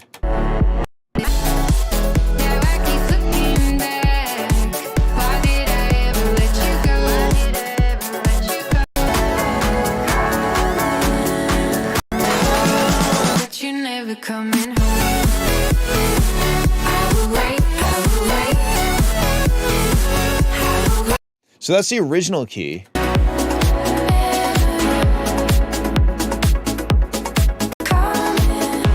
So like this part sounds fine, but when it gets to the verse of the song, there's just certain, it's weird because I feel like every note that she's singing fits the key, but not in a kind of way that you would expect it to. Like there's no like wrong notes per se, but there's some notes that don't feel like they should be sung in that way.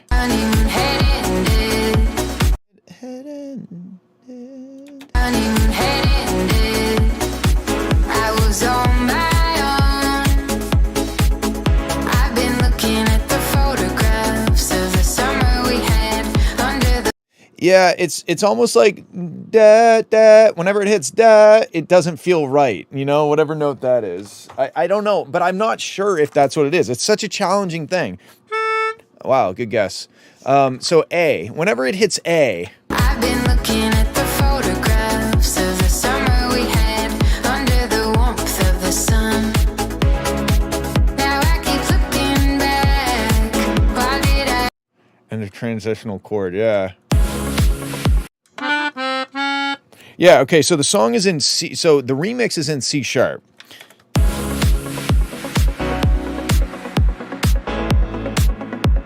Which, and the chords that are being played are C sharp, B, and A. So, now I've been looking back. When the honeymoon had... I've been looking at the photographs of the summer we had under the warmth of the sun. Now I keep looking back. Why did I ever let you go? I feel like it's whenever she sings the A note, it doesn't feel quite right. Because I like this remix. It almost feels like right here, it almost feels like Thriller. Like the percussion and the synth works feels like Thriller by Michael Jackson. Michael Jackson, yes, I said that right.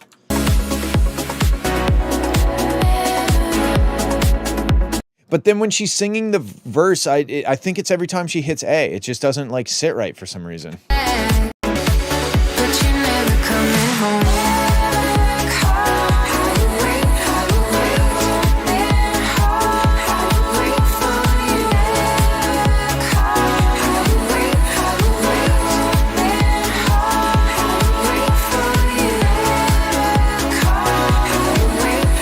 It almost seems like the A's should become A sharp or G sharp. But I don't know, that might sound absolutely horrendous. But to me, I feel like the G sharp fits in the scale better than the A does. I think that they're both in the scale of C sharp minor, I'm assuming. But it's almost like, well, there were some other notes, like you said, D, but I feel like that's so far away. Like it's from, if she's singing an A, to put her up to a D is going to be a technical challenge. You know, like to go from an A to a G sharp, you can easily do that without it being noticeable. But to go from an A to a D, maybe.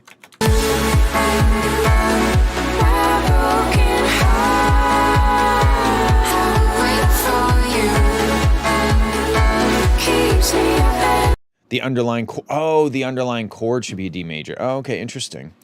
Yeah, I mean, like, so she still sings the, I see what you're saying. Maybe, I'm not sure. It's so challenging to take a song that is so specifically sung in a key that uses a lot of not the tonic and then transpose it into a different key. Because what key is the actual original song? I don't even know. Da, da, da, da. It's in F sharp, I think.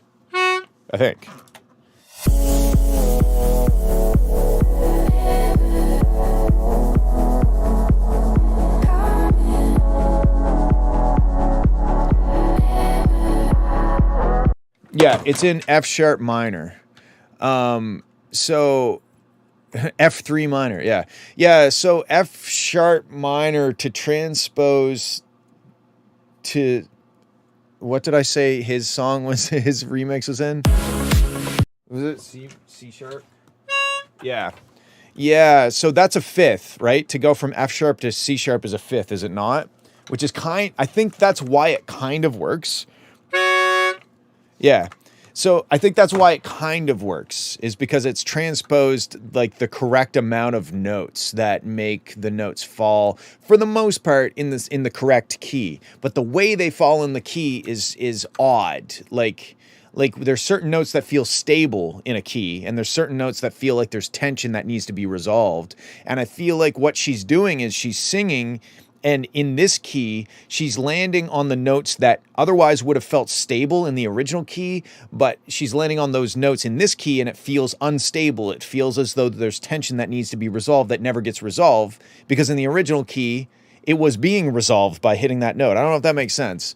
And I don't know how to translate this into feedback for Fred, because I do really like the track, but I don't find that the vocals feel right.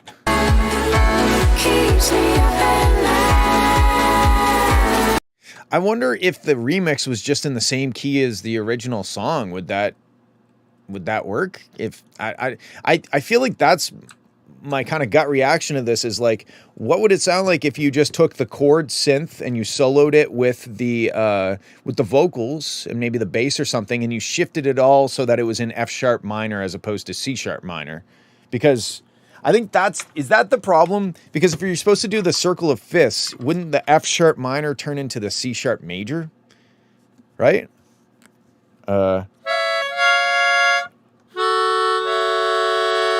Yeah. I think that's the problem, is that it's kind of using the circle of fifths, but not, it should be a C sharp, or it should be a C sharp major, not a C sharp minor key. After all this time has passed, do you dream about the love we had? Do you dream about coming back to me? To me, when she says me in the original song, that's like it feels like complete, but in this it feels like there's tension. To me.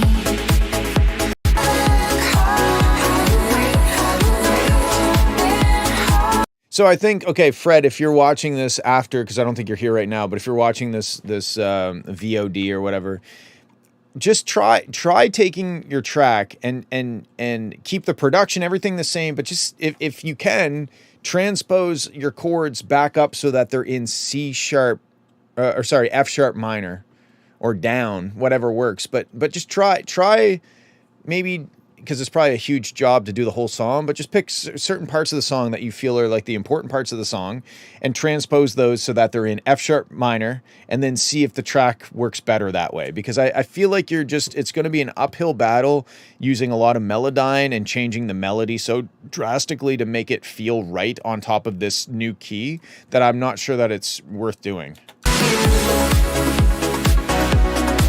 The production and mix and everything is amazing. It's really just like the key thing is, I can't, and I don't know if Kaidi has ever heard the original song, so I can't even really blame it on me being used to the original. You know, I feel like just melodically, it's just not sitting quite right. Anyway, okay, let's move on. We got Multifox Midnight F minor. Wow, speaking of which, F minor. What a coincidence. All right, and 140 beats per minute. Is it dubstep? I bet it's dubstep. I wish that I never had changed the fraction of the BPM. There we go. Okay, let's have a listen.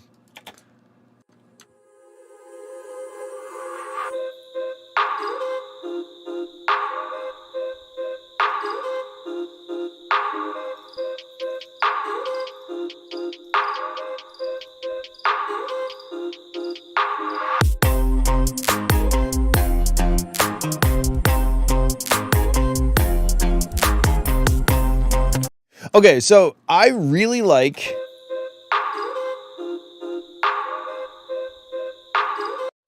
this start, But to me, when the guitar comes in, it shouldn't be playing. Like, to me, that sounds like it's hovering above the key of the song. And I almost expect a chord to come in that plays the key of the song. So let me... I bet you my keyboard's not going to work. Let's give it a shot. There's probably going to be so many latencies.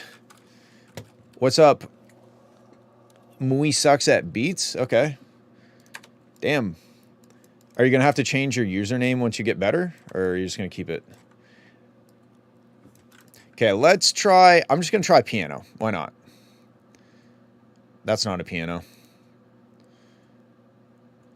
I really should go through and clean this project file up because I've just been adding to it for like literally years at this point. That's also not a piano. I must have a piano. Oh, here we go. Labs. That's a good plan. Okay, so let's figure out. Okay, my keyboard is not working, so I would agree that it is a bit long. Yes. Oh, port.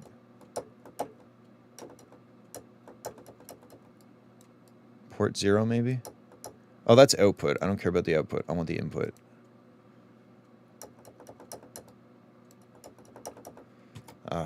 I'll just do it the old-fashioned way with my mouse.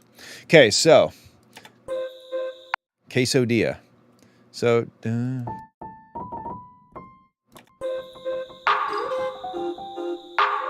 so like you have the opportunity to create some rich and complex chords on top of these notes that you're playing.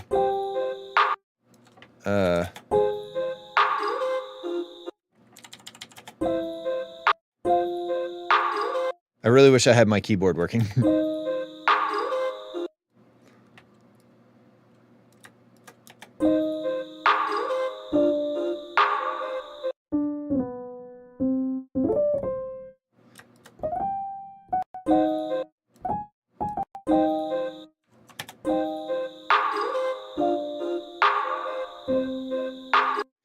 I don't really know. I can't think of what a good chord would be under this.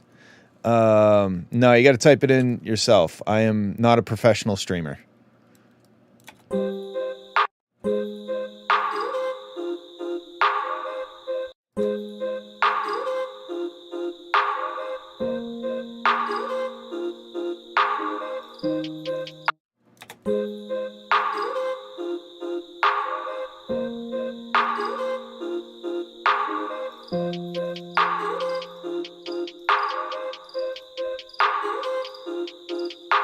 Yeah, like that this one's kind of simple. Like it's not super interesting, but I think it's nice.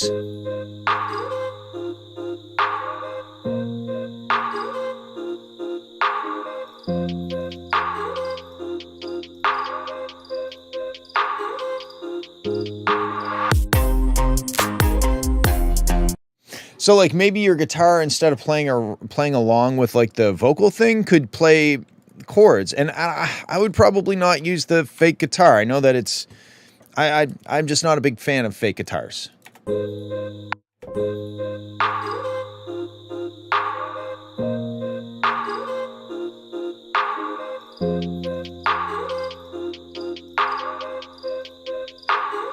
But to me, those chords kind of sound good with that.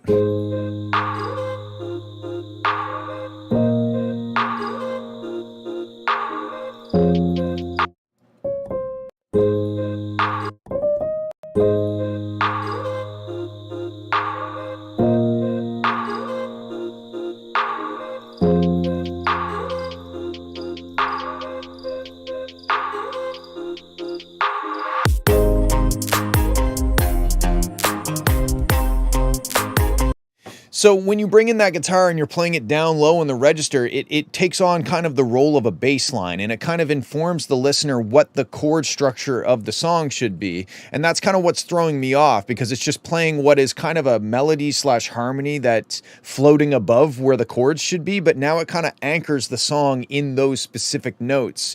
And anyway, I don't know. I don't know if that makes sense or not. It makes sense in my head, but a lot of the times the things in my head don't make sense to other people because my head is wired incorrectly.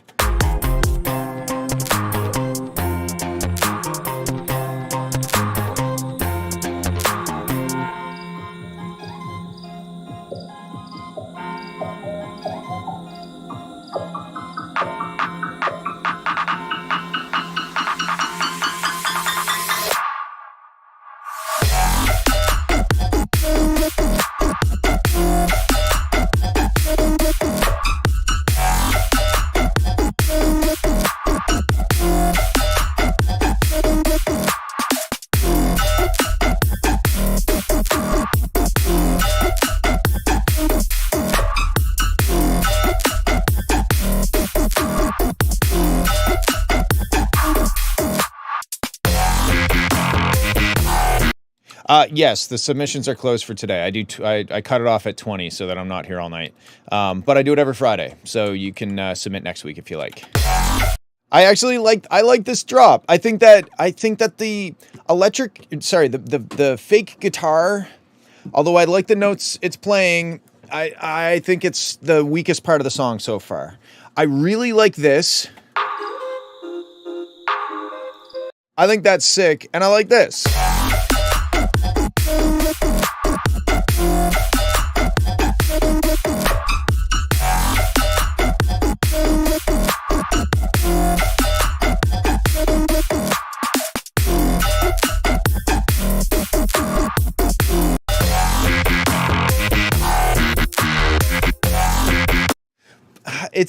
But again, like that kind of sound, it sounds like the original Doom soundtrack, like that guitar.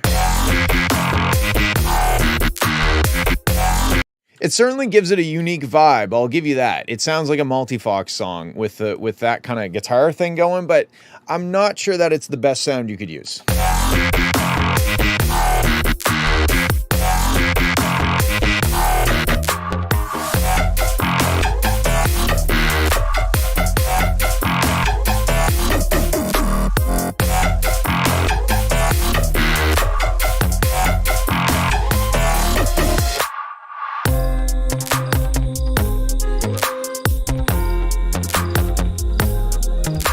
I wonder if these chords would work with the guitar.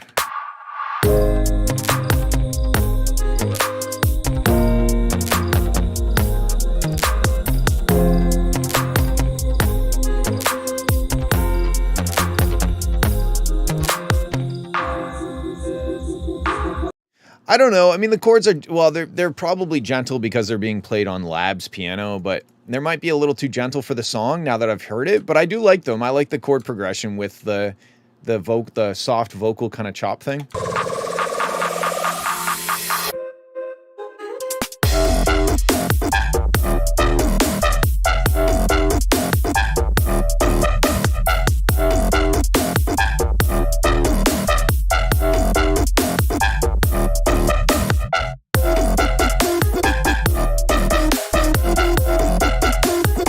I would also say that you might want to start broadening your horizon in terms of sound design. I feel like a lot of your basses are like FM, like kind of just the basic FM bass sound, if that makes sense.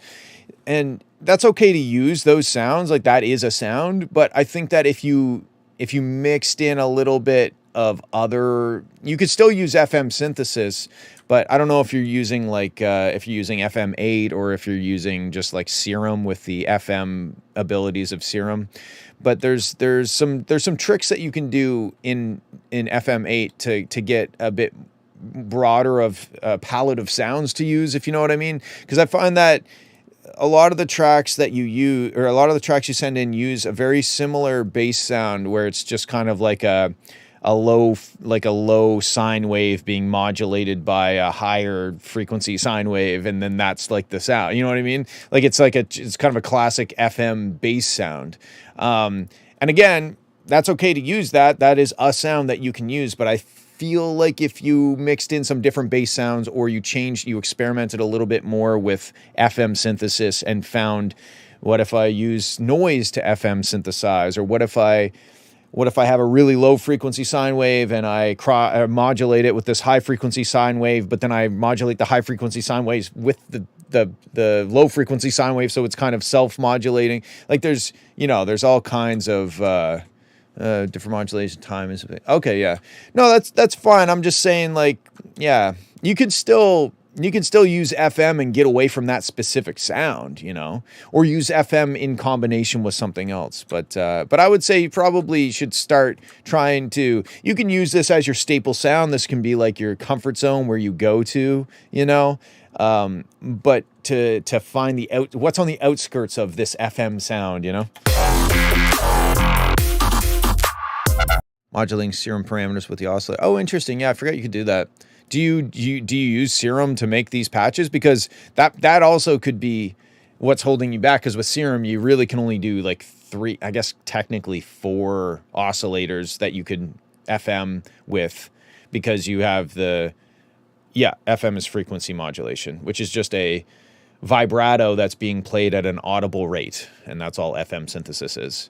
It's also the same way that FM radio works. Anyway, with Serum, you're really limited to how you can route the FM modulation, because you can only modulate the two oscillators. Now you can modulate them by each other, and you can modulate them from the sub or from the noise, but you can only really use those two oscillators, whereas FM8 has 8. So Simplant. Oh, interesting. Yeah.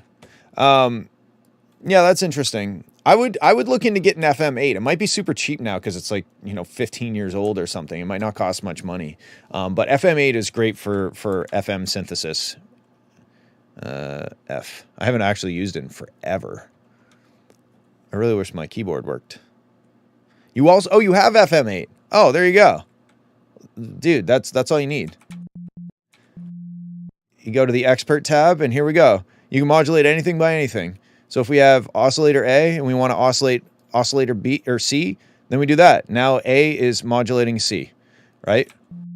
We have to turn C on and send it to the output. I haven't used this in forever. Did I not turn it on?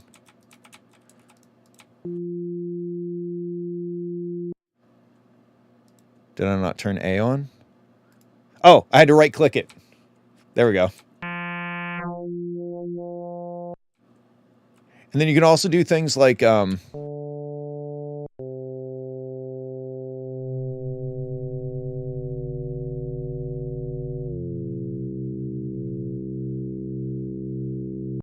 what else did I use? I used to use this all the time. I think Easy Morph. Here we go.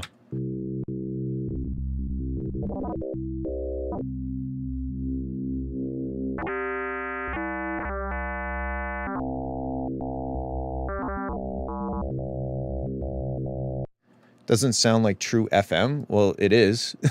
It's modeled after a DX7.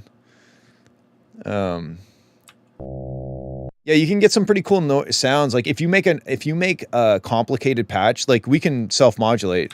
If I go C modulates A, but it modulates C.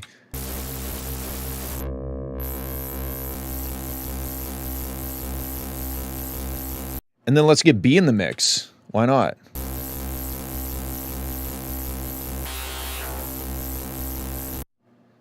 So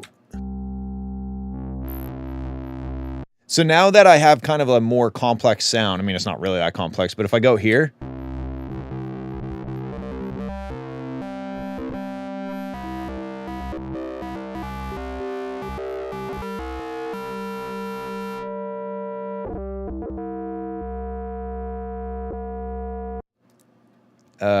yeah, anyway.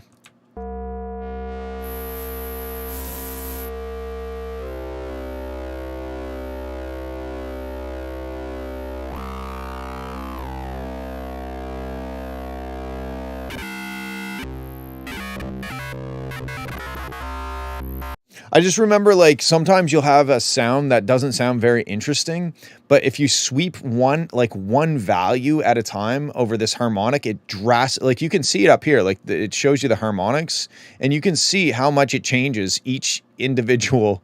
It's like a completely different sound.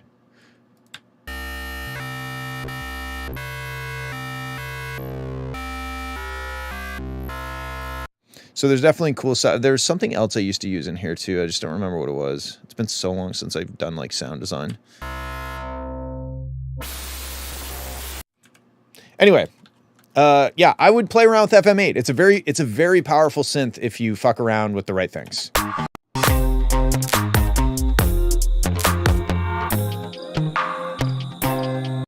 I wonder what this guitar would sound like if instead of playing the same notes as the vocal thing, it just played kind of the root notes of the chord progression that you're trying to get across during that, whether it's the one that I just made up or not. Anyway, I think it's cool. I really like those things. Maybe experiment with some different FM8 stuff and find a chord progression that you can play underneath. Because that's a really cool, I really like that. It's really good. Okay, This one's called Lil Sleep. That sounds like what I get every night. Two-Faced versus Slick Horu remix. I've been whipping in the cold. I want a V12 and this shit be making moves and it geeked up. Shawty dancing on the pole and I'm with a best friend when I'm sparking up a bowl. Last night saw you at the club, call it Two-Faced, blue bills leaking out the bag, feel like Bruce Wayne, all black, stepping on the gas, fuck a fast lane, locked up, find me in a crib, call it no name.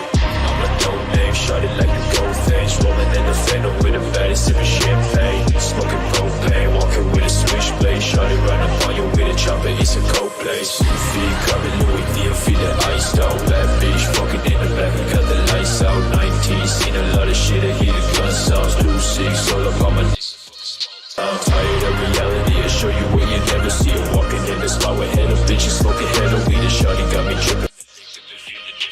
Like the way you're talking, so baby, shut up and listen, get a fucked up. I've been whipping in the cold, I want a V12 and that shit be making moves and it geeked up. Shawty dancing on the pole and I'm with a best friend when I'm sparking up a bowl. Last night saw you at the club, call it Two-Faced, blue bills leaking out the bag, feel like Bruce Wayne, all black, stepping on the gas, fuck a fast lane, locked up, find me in the crib, call it no name. I'm a no name, shawty like a goldfinch, rolling in the fender with a baddie, sipping champagne, smoking propane, walking with a switchblade, shawty run up on you with a chopper, it's a cold place. 2 feet covered.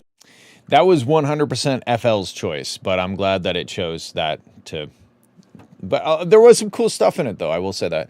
Okay, so I like this. This is, you know, it is... I'm not seeing Rayham.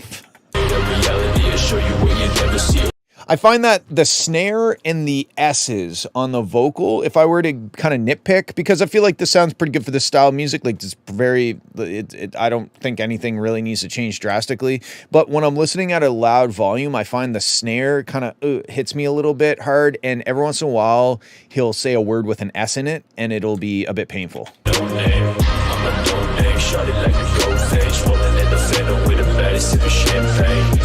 It's not every S sound, but every once in a while it'll kind of poke through. So nothing drastic, but maybe just a slight DS on the vocal.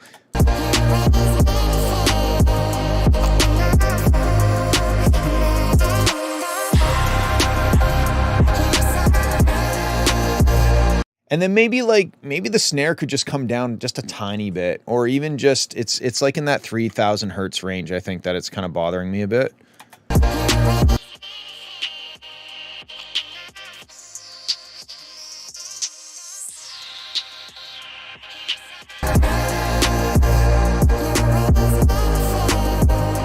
Yeah, maybe just pull a little bit of that like 3 to 4,000 hertz out of the snare. You might not even have to turn it down a whole lot. It might just be that one frequency range that's kind of, it just hits my ears a little bit too hard. And also, okay, so you have this like female vocal thing.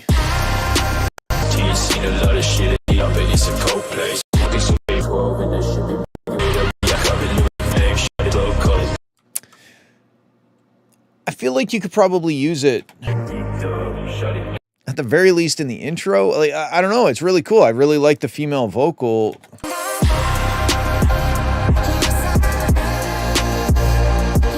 And I'm never really a fan of coming across something that I really like at the end of the song when it feels like it could have been used throughout the song. You don't have to use it the whole time. You don't have to overuse it. But I think that this female vocal is really like, you know, like the male vocal, I guess rapping, I think it's called. It gives it kind of like cool swag factor, but then the female vocal gives it cool emotional factor. And I think that you could probably use the female vocal more throughout the song in certain sections, like the intro for one. You could probably have it in the intro. Why not? It sounds great. It's establishing a mood, and that's kind of what you're doing at the intro anyway, right? You're trying to establish like a vibe, right? So I don't know, maybe play around with it. I think that my 3 pieces of feedback are: snare is maybe a little too pokey in that frequency range I mentioned. The S's on the vocal occasionally poke through a little bit too aggressively, and maybe try using the female vocal a little bit more throughout the track. Besides that, it's cool. 10 out of 10 would edit a car video with it. which I feel like I will say to every single song you send in, because you make music that works well with car videos, which is great. Okay, let's check. Oh, I still have my, that's why. Okay, we got Coder B5 Collide. Okay, first of all, I just mindlessly did that, but I'm... Yeah, okay. Once again, I'm breaking all the patterns, learn my lesson. No, not all beginnings are the end. I got away from everything that I'd known, and I won't waste another minute in yellow flashing lights. Hold me when I once got light. I see forever in your eyes. Hold me when I once got light. In yellow flashing lights. Hold me when I once got light. I see forever in your eyes. Hold me when I once got light. Okay, what do you mean, Katia? I got away from everything that I'd known, and I won't waste another minute. What do you mean the vocal attacks?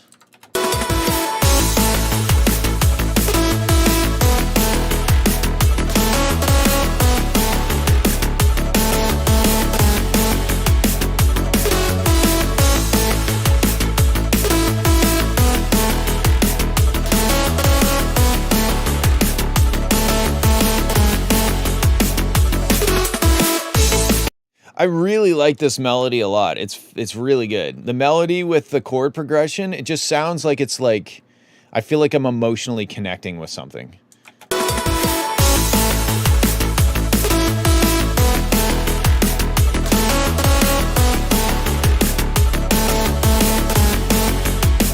I'm a little on the fence about the little double flam things every once in a while where we hear like two notes. I think right here might be one.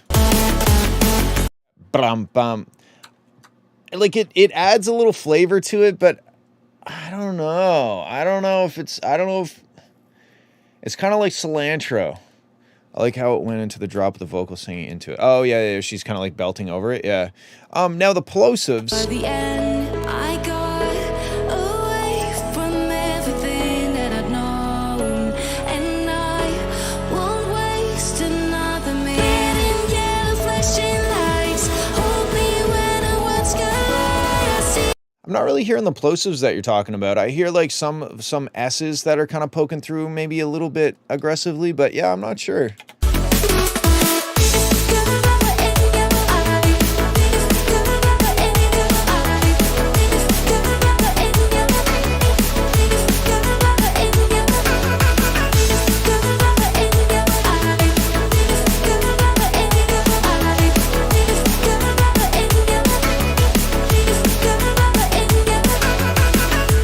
Once again, I'm breaking all the patterns, learn my lesson.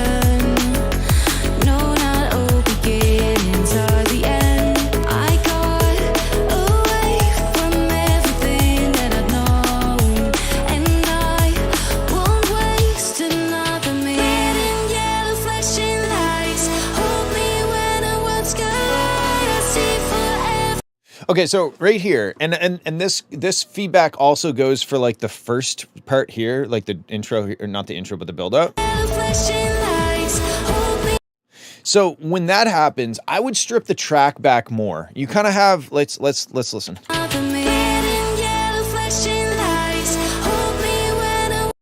You have a bass, a piano, the kind of the melody, the synth lead. I would maybe strip it down to, or if you're going to keep the melody in there, maybe like push it back and soak it in reverb a little bit so it's more just hinting. But I would make more room for her vocal in this section. I feel like her vocal is more crowded than it needs to be. And you can also always bring in the like the chords, like the piano chords. You could bring that halfway through the build up or something. But when it first drops to her singing,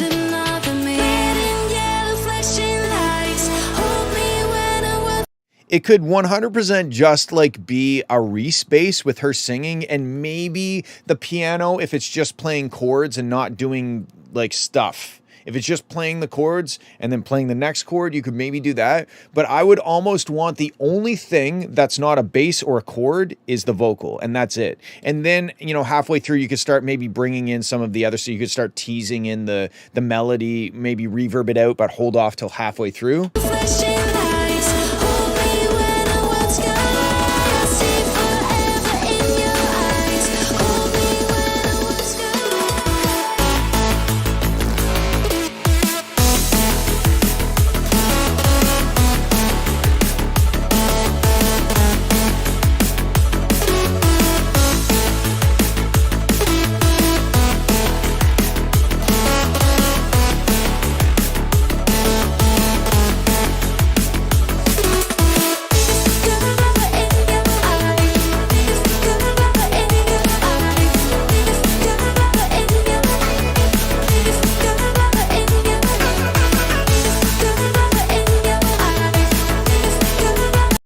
It's a good song, though. I really do like that melody a lot. It makes me feel things in my heart. But yeah, I don't know. Maybe try some of those things. Cool. Let's check out Turn It Up 2. Wonder whatever happened to Turn It Up 1.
I feel like I like how this drops, but I feel like the build into the drop is like too smooth. You know, it's almost like oh, you know, as opposed to like maybe like I'll switch the color for ease of visual aid. You know, build, and then maybe like boom, and then like boom, you know, or something like that. I feel like maybe there needs to be a little, you know, I know it's kind of cliche to drop the beat out, you know, like a bar before the drop hits and do a little, you know, what up, you know, blah, blah, blah.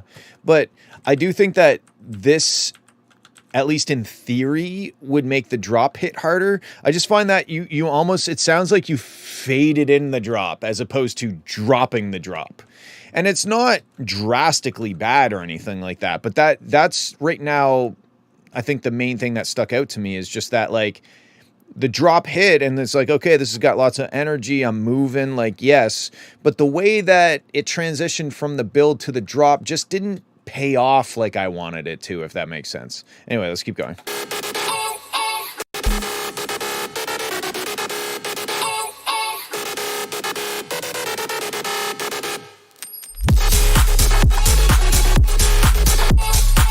Yeah, I mean, like, this right here is kind of a good example of how you didn't fade in the drop.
Okay, so I like the first two drops. I am not really sold on this last drop.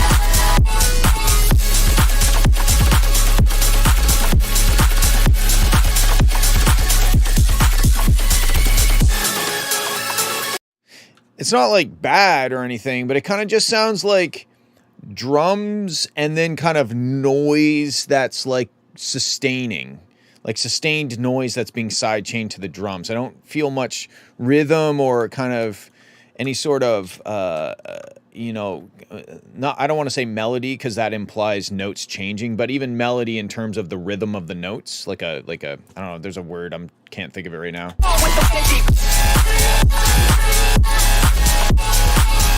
You know what I mean? Like there's no choppiness, there's no, and you can sustain a note for a while, that's okay. But I feel like this drop feels like it's mostly sustained, no, like not noise, but the kind of noise, rhythm. Yeah, I mean, it's rhythm, but it's like the, so if you write a melody, you write notes, but I'm talking specifically about the placement of those notes, not the notes themselves, what notes they are. But if you just look at the rhythm of like Jingle Bells, dot, dot, dot, dot, dot, dot, dot, dot, dot, dot, dot, like that without playing the actual notes, that's the rhythm of the melody. And I don't really hear that in this second drop. I just kind of hear like, and then letting the sidechain, you know? So yeah, I don't know. I don't really have any good advice on how to fix that. But that's just what I thought when I heard it. I liked the first two drops better. The last drop just kind of mesh that in with the build. I guess, how do you mesh that in with the buildup?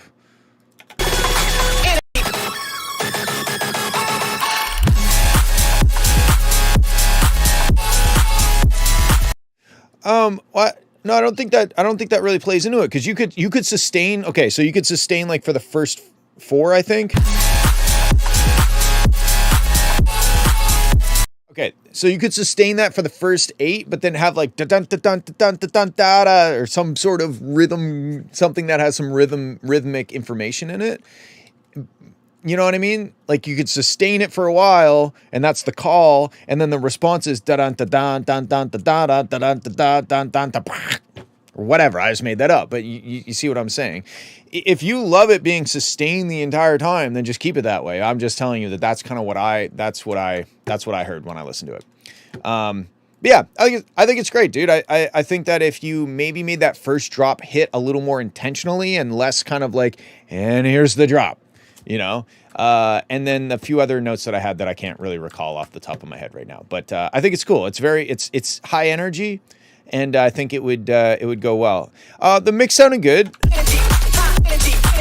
It's definitely pushed hard, and I definitely am dealing with what seems to be a 192 kilobit per second MP3. So it's a little crunchy, but I think that that's okay. I think it's okay for this style of music to be crunchy like that. But yeah, I didn't really have any big issues with the mix or master. I think it was more so just a couple of the little tweaks that might sell the track a bit better. What's up, Sawyer? Not today, sorry. I'm running out of time.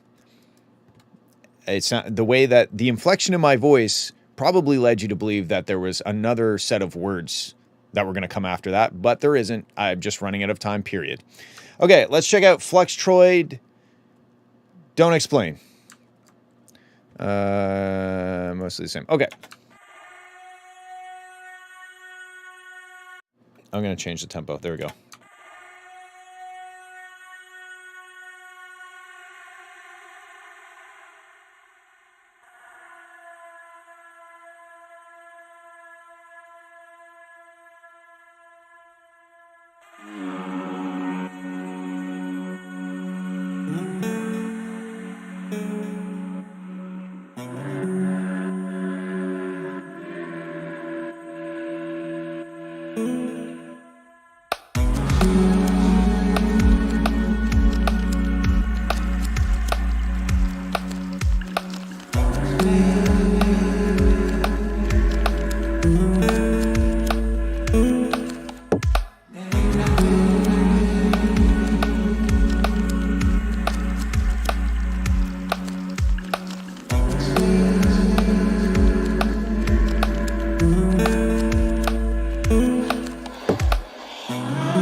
Okay, right off the top, this is what I'm thinking so far. It's eerie. It's cool. I like it. The reduced sample rate. I just, this is an aside, but like I always say bit crushed, but it's not bit crushed. It's not the bit depth that's really making it sound that way. It's the sample rate. But it's so much easier to say bit crushed than the sound with the reduced sample rate. Anyway, the guitar with the reduced sample rate. I find it's a little too DI sounding. It sounds, I would maybe like keep it the way it sounds, but send it through convolution of some sort, or make it feel more like a physical thing. Because right now it sounds like you took a guitar direct in and then reduced the sample rate on it, and then that's just it straight up. So I don't know. To me, it sounds a little too almost clean. Like I can just, it's almost, I don't want to use the word boring, but like, to me, it's just like immediately sounds like a guitar that's just been plugged into an interface and maybe the interface is broken. But it could be cool if maybe you compress the shit out of it and then you put it through some convolution to make it sound like it's coming out of like a drum skin, or just a bit more interesting, I think is what I'm after. That's what I did. You did oh, that was my guitar. Yeah, I forgot about that. Yeah. Well, that makes a lot of sense.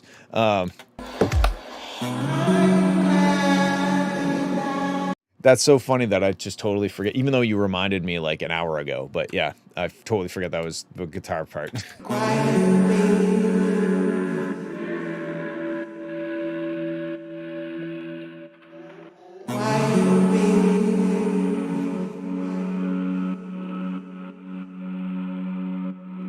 Don't explain.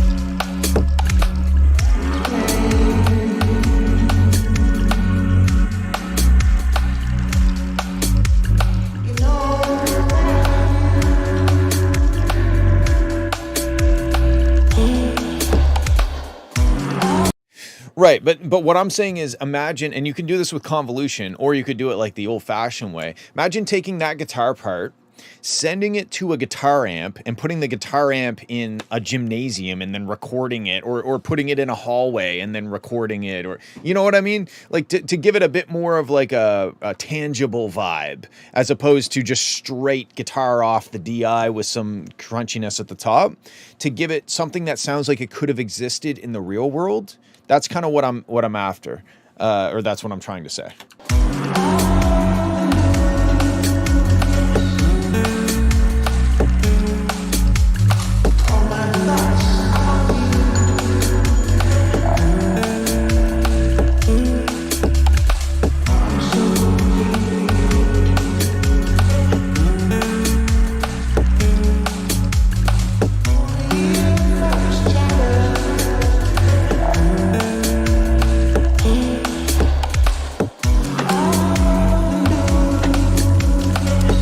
I'd probably pull a little bit of the low mids out of the vocal. I find that there's a lot of energy down in like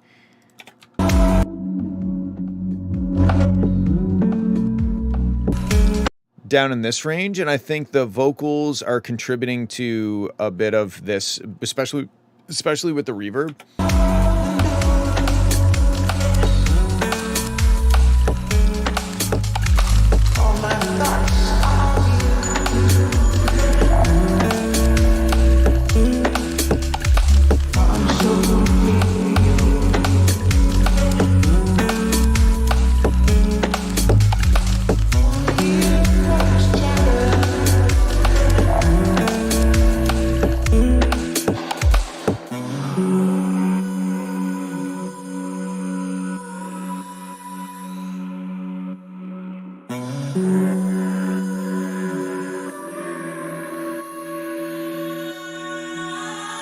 So the way you do parallel processing in FL is like you would take this and if you click here and here and here and here, now this one track is being sent to the master, but it's also being sent to these 4 tracks, which are then being sent to the master.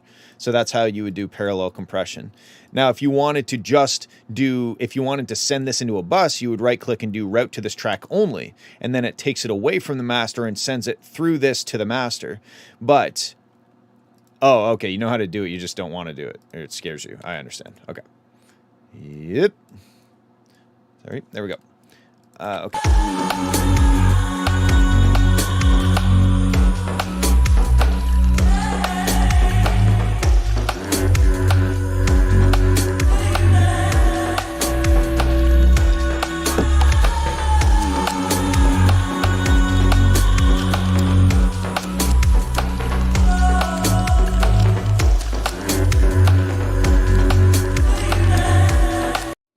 You split each mixer by EQ. I'm not quite sure what you mean by that. You mean like if you wanted to do parallel compression, like you wanted to compress the bottom end of something versus the top end, so you send it to 2 tracks and low pass one track and high pass the other, and then, I mean, like the sky's kind of the limits with how you route things, right? That's one way of doing it, but getting the crossover frequency, say I want reverb only on the high. Well, the easiest way of doing that is probably to just do it in the reverb effect, right? Like if you have that, like a reverb, you could just go in and bass multiply, like turn the bass down, turn the high frequency up, maybe change, like most reverb plugins will have, or a low cut here, high cut, you know, like you could just do it in the reverb plugin. But that doesn't always do what you want it to. So sometimes splitting, you know, doing a crossover and splitting the track into low and high frequencies so you can affect them differently. Sometimes you can do some pretty creative and interesting processing that way. So there is, you could do that. You could send it to 2 tracks and low pass one, high pass the other. But like in terms of cleaning up the reverb on the vocals, I would probably just do it in the reverb effect itself, where you just do a low cut and you cut out the low frequencies.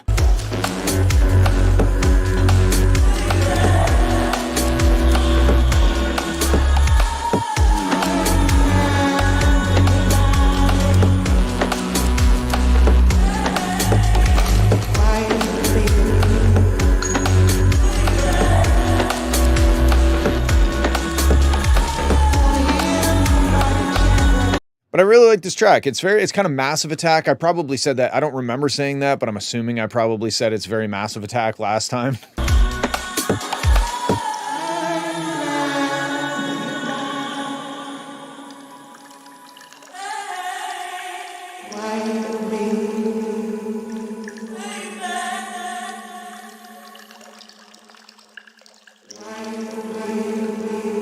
The only thing that I would also say,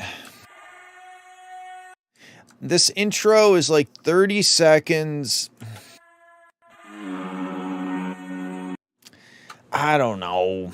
I'm just being a bit of a pop producer, maybe. I felt that the intro kind of took too long to get to the meat of the song.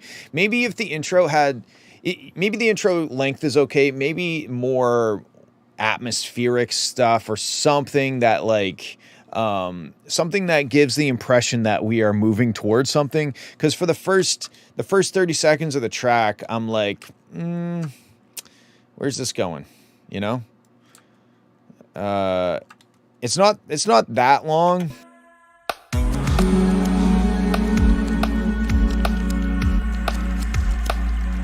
I'd also maybe try this without the bass at the start.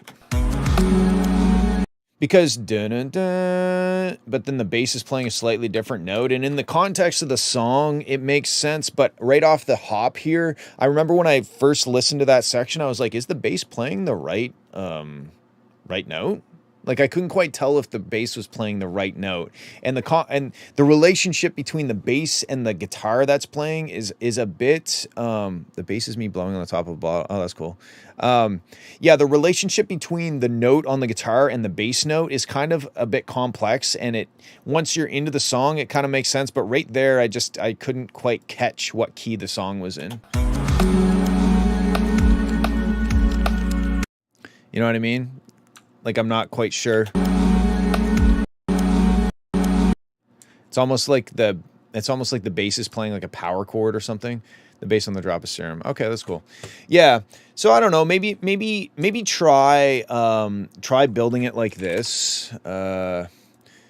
So keep the intro the same length, but have something like kind of indicating that we're moving forward, and then maybe take out the bass here and just try it with the drums so that it's a bit more gradual of a build up, and then it actually hits when the drop hits. Just see what, maybe you need the bass here for this to sound right or whatever, but I found that the bass was a bit confusing in terms of the key. So maybe it's worth a shot to take it out and see what it sounds like with just the other elements and the drums, and then more atmospheric stuff. This track is really, really about ear candy, I would think. You know, it has lots of ear candy already, but in the intro in this section, I think it could have just some more stuff for me to kind of like look around at while I'm waiting for the drop to hit, or the beat. I don't know if you call it the drop in this style of music or not, but you know what I mean. Okay, cool. Last one of the day, the Fox on Stilts Bit Pop. Interesting. Yeah, I mean, like, for a DMD link. Oh shit, I saw that, Kadia. Thank you. I forgot to message you. I think I saw it like when I woke up at 7:30 this morning, and then I passed out and I forgot to message you, but thank you. I haven't listened to them yet, and I will have to, I will be making those videos that I need them for soon, so it's good timing. I completely forgot all about it, but I do appreciate you sending them over, so I'll check them out. Okay, let's have a listen to this. And yeah, the master sounded good. I think it was a little bit muddy, a little bit bass centric. It could maybe use some a bright element that happens every once in a while or something, because I find like the song is very kind of down here, down in the lows and in the mids, everything, even the vocals, the reverb, everything it's quite low mid centric. So maybe something not super bright, but I don't know, something that adds a little bit of sparkle to the top end might help. But besides that, I thought it sounded pretty good. Nothing stuck out to me as being like terrible.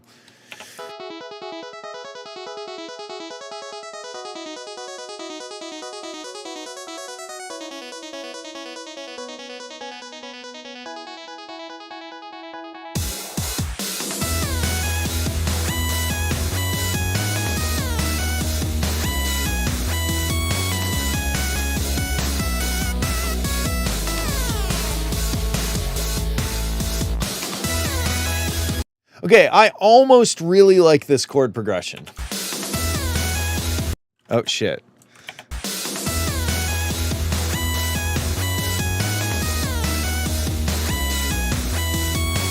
Right in this, from here to here, I get confused. I'm like, oh, like I think the chord progression kind of is too busy and plays. It's almost like the chord progression is trying to play a melody, but I kind of just want it to be going da na na na na na na na when the melody is playing the melody, and da na na na na na na na na na na na na na na na na. Like I don't love that the chords jump around so much.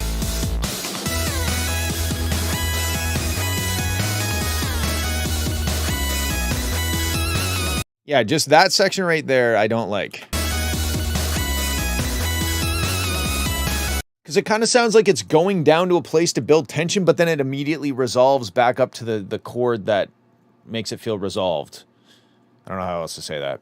So it's just kind of, I don't know. I do really like the melody and I like the sounds a lot, but that chord switch up is weird to me.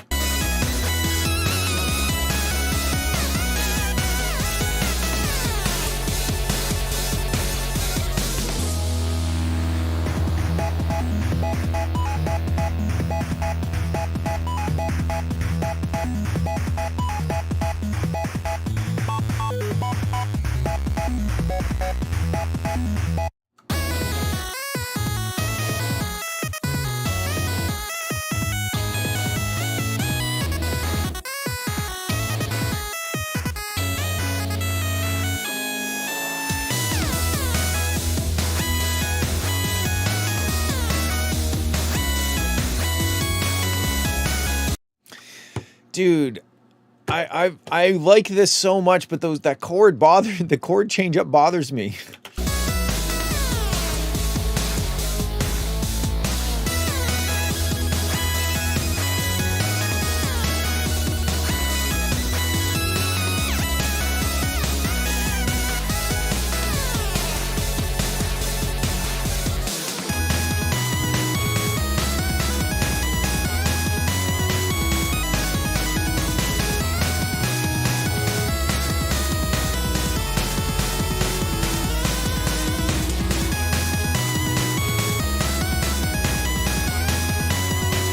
Yeah, the other chord progressions sound good to me. What I would maybe do if I was you, I would maybe just be like, okay, this chord progression is cool. I'm going to just put this over here in case I need it. And then I would just try to write a new chord progression, because a lot of the chords you're hitting are right, but it's, let me see.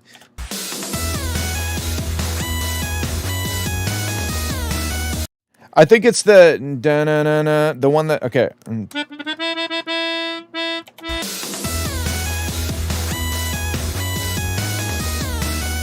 Okay, so when you go from the E to the D sharp, I think that's what's bothering me. It's okay, but that's the first thing that bothers me. And then it's the part that comes after that really bothers me, but... Oh, wait. Maybe C sharp instead of D sharp. And then maybe that will lead you to a better chord progression.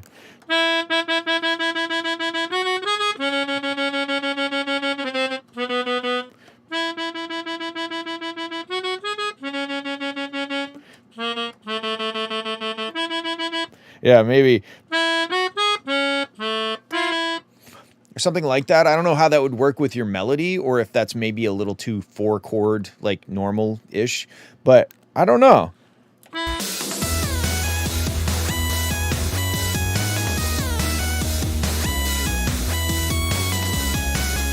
Yeah, I don't know if it would work. I'd have to have like the melody separate so that I could play chords on top of it. They're both... I'm glad we sorted that out. The melodies are great. The sounds are great. It's just the chords.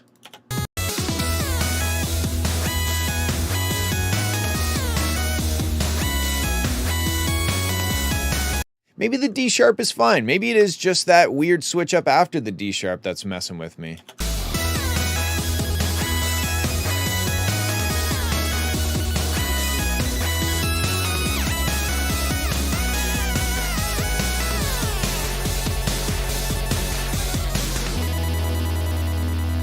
I think that your kick, I know that the style of music doesn't need like a big honking kick or anything, but I think your kick could come through a bit more. Like the kick is almost non-existent right now. In the bottom end, the only part of the kick that I can hear is the I'm not feeling anything in the bottom end. I'm not feeling any sort of bass with the kick. So I'd maybe try to inject a little bit of low end to your kick drum, just a bit to have it kick a bit harder. But yeah, I don't know. I think if I were you, I would just take your chords, set them aside, and try to write something simpler. The melody is quite complex, right? And it's nice, if you have a complex melody, it's nice to have a simple chord progression to anchor it so that we're not trying to follow two moving targets at the same time. It's like, here's a chord and then here's all the melody. Okay, now here's another chord and here's the melody. So you got like complexity in the melody, but simplicity in the chords. And I don't mean simplicity in like the voicing of the chords or like, you know, adding in spicy notes or anything. I'm talking more just like how often the chords move around. Because if we've got chords moving around and we got melodies moving around, then our brains are going to be moving around. And sometimes that can be fun, and sometimes that can be just a little bit too much cognitive load, as they say. I don't know if anybody says that. Okay, cool. That's it for this week. Thanks for hanging out with me and sending me your music and trusting me with your music. I don't really know what trusting me with your music means. I don't know what I could possibly do with your music that would constitute a breach of trust. But I guess if I released it under my own name, then that would be an issue. I don't think this was necessary to say, but I said it anyway. Okay, have a good weekend. I love you all. I will talk to you next weekend or next week or whatever. Okay, bye.